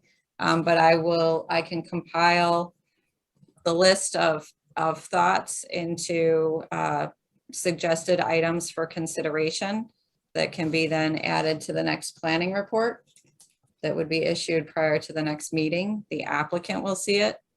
And the applicant can have the benefit of discussing it with the commission at the next meeting, because it's not a hearing, it's a new business, it's a regular business item and site plan, so they can discuss it with you at the next meeting. Okay. Is everyone comfortable with that? Okay. I'm No saying comments, we'll go- well, there's Yes. a lot of head Okay. nods. You're not Okay. seeing that. Okay, yeah, wait, I'm looking So, down. You're looking at I'm head writing. nods. Okay. Okay, right. so a motion, please. All right, Patrick Carrier, I make the motion to continue the site plan application for mixed-use development at 1349, 137, Farmington Avenue. Lots 8218, 8237 Farmington Avenue, 8560 New Britain Avenue, and 8794 Sequestrian Road on the southerly side of Farmington Ave until the next meeting of March 7th, 2022. Second, Scott Halsted, I second. all in favor? Aye. Aye. Opposed? I think that was it. Thank you, everyone. Okay, Thank you very much for your time this evening. Thank you. thank you very much. We're very much appreciated. All right. Okay. Next, so we'll. set- Inez, I have Yeah. I have to step away to get my cord for my computer. I'll be gone in for like a minute and a half. I'll be right back. Okay, No problem. got it. Not a bad. Yeah, yeah, right. I know. And this thing's now stuck in my. All right, so, All right. the next item is Claudia's Gourmet Coffee and Deli. Oh, And right. this is accepting, I know, we have some things here. Forgot about those. Yeah. Oh, yeah. We got three. Yeah, so we're just accepting the application. We need a motion and a second, please. Yep. Patrick Carrier, I make a motion to accept the application for special permit for restaurant use by Claudia's Gourmet Coffee and Deli at 1024 Farmington Avenue, BR zone, and schedule a public hearing. Recommended hearing date is March 21st, 2022. Who wants to second? Scott Halstead, I second. Thank you. Next one, Oh, no, vote. no, well, thank you, yeah. Sorry. Woo. All in favor, thank you for the motion and the second. All in favor of accepting the application from Claudia's Gourmet Coffee and Deli? Aye. Aye. Any opposed? I said aye too. I'm sorry. I just got plugged in. We're good. No opposed, okay, so unanimous? Yeah. Thank you. Whew. Guess I wanted to get out of here. Next one is an application from Amy Blades. We need a motion and a second, please, to accept it. Patrick Carrier, I make a motion to accept the application by Amy Blades for special permit for expansion of home at 36 Redcoat Lane, R30 open space zone, and schedule a public hearing with a recommended hearing date of March 21st, 2022. Second, Liz Sanford, I second. excellent. All in favor? Aye. Aye. Opposed? Okay, we're good. All right, and the last new business item is also an application from the town of Farmington. We need a motion and a second. Patrick Carrier, I move to accept the application by the town of Farmington for special permit and site plan approval to construct new high school with associated improvements at 10 Monteith Drive, R40 zone, and schedule a public hearing with a recommended hearing date of March 21st, 2022. Thank you. Second, Matt Hud Wagner, second. great. All in favor? Aye. Aye. Opposed? Okay, good. All right, thank you, everyone. So we're done with new business portion. Now we're gonna turn over to the public hearing portion of our meetings. I'm so sorry to the applicants, it's so late. But all right, the first public hearing is for Exclusive Inc. And we have someone. I believe we have Attorney Shipman on the phone. Yes. Thank Mark you, so, Shipman. thank you. Mark Shipman, law firm of Shipman, Shaken and Schwefel in West Hartford for the applicant. Given the lateness of the hour and the fact that this is probably the third or fourth meeting for some of you on this application, and given the lateness of the hour, I'm not going to take a lot of your time. Ask you to read the material I provided, and I may go through it, but without gestures. I don't want you to think that because of the brevity that I'm going to try to establish that we haven't covered all of the items. So I do want, for the record, to go through the fact that this is a special permit for a tattoo salon, and it's in Two Spring Lane, which is an existing shopping center that has already received site plan approval. And so I won't go through the site plan material. I will tell you that there are no public or private schools, public owned recreational areas, public library or community college within the 500-foot radius. Tunsis Community College, which is the closest, is in excess of 500 feet away. The premises are located within the existing shopping plaza, and they are currently operating under an adult entertainment permit, which this commission was kind enough to grant while it labored over the issue of a text change to permit this type of use in the industrial zone. We are in a CR zone, which is an industrial zone. There was a complete presentation at the time of our application for a text change, which was denied, but resulted in what you have. The operation of the facility will not change. It's already received approval from the Farmington Valley Health Authority. All of the operators are licensed, and the entity has a license from the state of Connecticut. The services are by appointment only, which will limit the parking. The parking is in accordance with Article 4, Section 8, and basically was determined at the time of the site plan. This use did not require any more parking than any retail use. I'd like to just quickly go through the standards, which we believe we've met for granting a change of zone or special permit. They are that the existing and future character of the neighborhood in which the zone and the use located will be protected.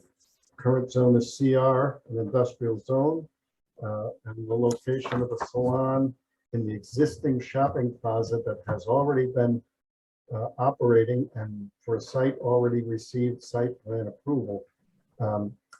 A video of the premises was supplied with the prior application for text change. I'm sorry, I did not include it again.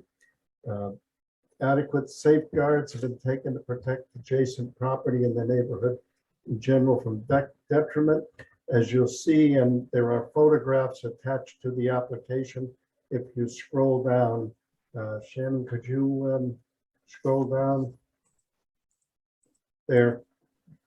That's an aerial view of the location, and the one before it, I believe, is a picture of the location, although on its side. I'm sorry. You can see that it is an existing store within a shopping center. I have sent in sign photos, and one of the signs it was taken in front of the premises themselves, and they show the building itself. I don't know whether you have that or not to show. They weren't with my original application because they were subsequent to the presentation of the application, but they have been provided to the town, as has a sign showing that a sign has been placed on the street. The notice has been mailed to the abutters, and return receipts have been provided. 3 is that traffic circulation within the site, and the amount and location and access to parking is adequate, and adequate site distance is provided for all existing driveway. The applicant's currently operating on the site. The parking in accordance with the parking regulations. You can see from the attached aerial zone photo, the parking and circulation are both adequate internally and externally, and the site plan approval for the site contemplated parking for this type of unit, not necessarily this use, but this type of unit and this use. The road network to include intersections impacted by the proposed development will be capable of satisfactorily handling the increased traffic generated by the use. We anticipate no more than 6 cars at any one time, since that's the total number of artists that are on the premises. And this is by appointment, and there will be intervals between the visits. And that parking was already contemplated when the site plan was presented and the traffic reports were generated for that. The basic design of the proposed use or buildings, the relationship between the buildings and the land, and overall physical appearance of the proposed use and buildings will be in general harmony with the character and surrounding neighborhood, will not serve to blight or detract from the abutting. There's an aerial photo that shows the relationship of the of this site to the, I think it's previous to that. Yes, as you can see at the corner of, I believe it's Scott Swamp Road and Spring Lane, number 2, it shows the area and its setback and the fact that it's on the side road and doesn't impact significantly any of the surrounding areas. The original site plan approval did take into consideration the contemplated uses, which could have included before this application, a hairdressing salon or anything of that nature, similar to that. And the uses were not considered inconsistent, nor was the traffic. The application proposes no increased building density and will use the existing building, empty space. All required public services are available, and they were determined to be so in the original site plan approval. We've attached to the application, some of which you've seen, a deed description of the premises, the assessor's map showing the parcel, an aerial photo showing the shopping center, on the right hand side, suite 2, a street view of the center, an aerial view of the center showing parking. We provided a list of the abutters and provided the cards. We have a GIS map. And as I indicated, the planner has a photo of the sign. Unless you have other questions, given the lateness of the hour, I will cut it short at this point. That all of the requirements of the zone have been fulfilled and all the requirements for a special permit and the site plan has been previously approved. And thank you for your patience. I know you had a very long and a very good and detailed presentation, but you've been there a long time. Thank you. Thank you. You did a great job providing the history to the newer commissioners, and we know why we're here. So thank you. All right, since this is a public hearing, well, we're going to give our commissioners a chance to ask questions of you. Patrick, do you have any questions? The only question I have, and I may have missed this, the entire building is being rented out by Exclusive Ink. Is that correct? No, one store, I think we're 1,486 square feet out of the center, and the rest of the center, I think there may be a front view of the center. Shannon, I don't know whether you had the sign, the one that was placed in front of the building, but it showed the front of the building. I don't think it's with this, but well, what you just went by. Yeah, I don't. So. But there are a number of units in there, and this is one of the smaller ones. Okay. Okay. So basically, each of these brown is a sign panel. So there's 6 or 7 tenants in the building. They're all, except for the end restaurant, the Galleria. They're all about 1,500 square feet. Right, and are they vacant at this point, or are they? No, so there's a hair salon, there's Exclusive Ink, there's a nail salon. Okay, yeah. There's a. Used to have a chiropractor. I don't know if he's still there. Maybe a chiropractor, and then like I said that basically the whole end space is the restaurant. Okay. So. Okay, yeah, no, that was it. I was just curious, but that's it. That's all I have for questions. Thank you. Thank you. Mike? No questions. I supported the initial site approval, the adult entertainment waiver, supported the text amendment for them to be removed from the adult entertainment category, and I support this special permit. Thank you.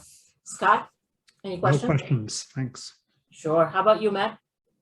No questions, thanks. Liz? No questions here. James? No questions. And Mike Walsh? No questions. All right. Shannon, did we get any calls, excuse me, from the mailing?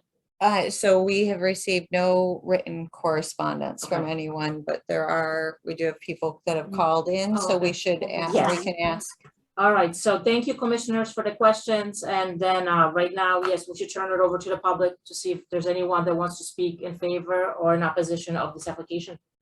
Yes, so just as our chair suggested, if you have called in to offer comment on this application, then we ask that you please raise your hand using the function in Zoom, and you will be acknowledged to address the commission regarding this application.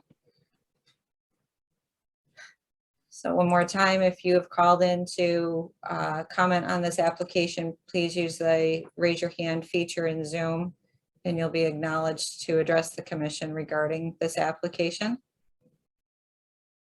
Madam Chair, there are no hands raised, so I Alright. don't believe there are any public comments on this. Thank you. Before we close the public hearing, commissioners, any last minute questions?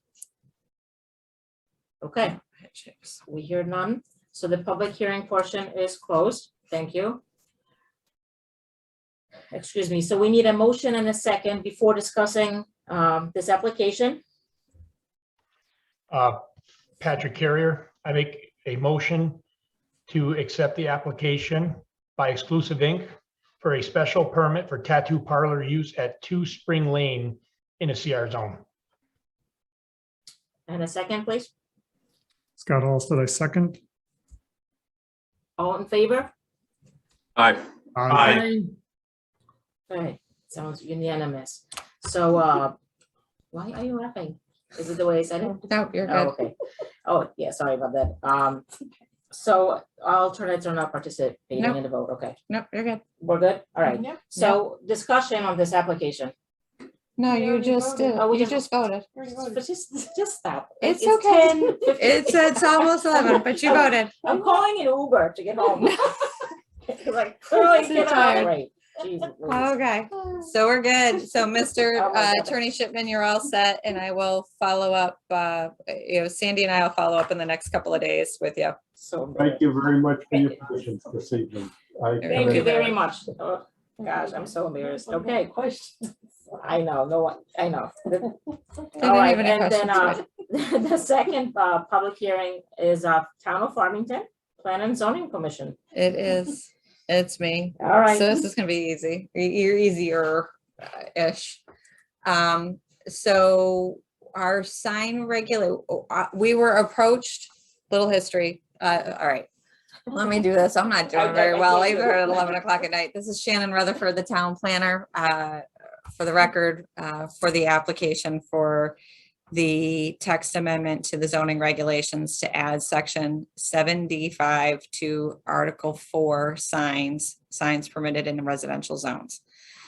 This was precipitated by a request from the Farmington Land Trust wanting to put signs on their properties to identify their properties as their open space properties. Some of them have trails, and so the signs, having a sign there would be helpful to identify for folks that we're going to the Bushley property or we're going to whatever, varying properties. It also is a way for them to acknowledge the benefactors who have donated these properties to them. So, but we did not have a good mechanism for allowing signs. So 99% of the Farmington Land Trust properties are in residential zones. And the maximum sign allottage, when you look in our sign regulations in section 7, is, I want to say off the top of my head, it's a 2 square foot sign. So it really wasn't going to allow them to get the Farmington Land Trust logo and then an identifier of the benefactor that had donated the land. Certainly nothing of significance. So here we are, right here. No sign over 2 square feet, generally limited to the name of the occupant or address of the premise, which doesn't really get us where we were going for this. So we also recognize that these are in residential zones and they should not be, they don't need to be overly elaborate either. And we want to make sure that they stay tasteful. So the proposal is the language here that signs on charitable or philanthropic institution property not to exceed 6 square feet in area and 6 feet in height, shall be located at least 15 feet from the edge of roadway and on the subject premise. Section 7L may be applied to this subject section. Section 7L is the waiver provision that allows for adjustments to the area and adjustments to the setback in cases where there's extenuating circumstances due to horizontal and vertical curvature of the road, the topography. So it does allow a little flexibility, but it's still in keeping with a residential scale sign. If we look, here's what's allowed for the farm, signs on a farm and how they are being viewed, and signs for our school at 16 square feet. We all know, or most of us know it, see it on a regular basis along Farmington Avenue, and that height. There is no illumination provision. I believe under section 7L, it could be considered but I don't believe, they're not utilizing these properties typically in the evening. There's no illumination on them. It's for daytime hiking and identification purposes. So that's the precipitous of this. It would also then apply to, things like if the Hillstead needed a new sign or something, they can replace what's there, but if they needed an additional sign or some other thing, it's a mechanism for allowing not only Farmington Land Trust, but other entities in town that may need to take advantage of this. So I can answer any questions if anyone has any. Great presentation. Thank you, Shannon. Okay, commissioners, let's go through our roll call for questions. Patrick? No questions. Okay, Mike? No questions, thank you. You're welcome. Scott? No questions, thanks. Sure. Matt? Just a quick one. So who decides like what's a charitable or philanthropic institution? Is that the town kind of has already designated these places, or how does that work? Well, it'd be anyone that I presume has a 501(c) classification from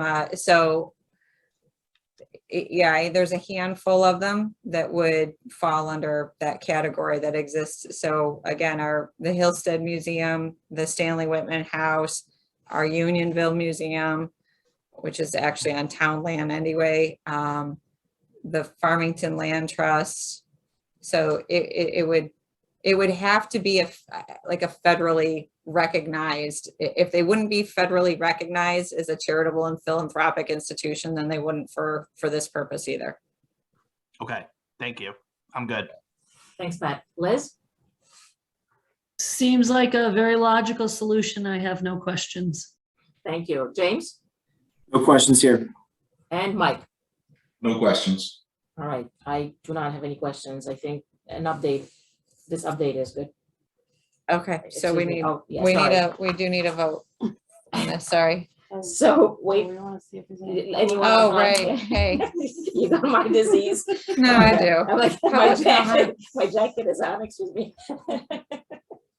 Oh my God, all right. Do we have anyone online? Anyone that wishes to make public comment regarding this application for the text amendment to the sign regulation? If you've called in to make a public comment, please raise your hand using the Zoom function and you'll be acknowledged to address the commission.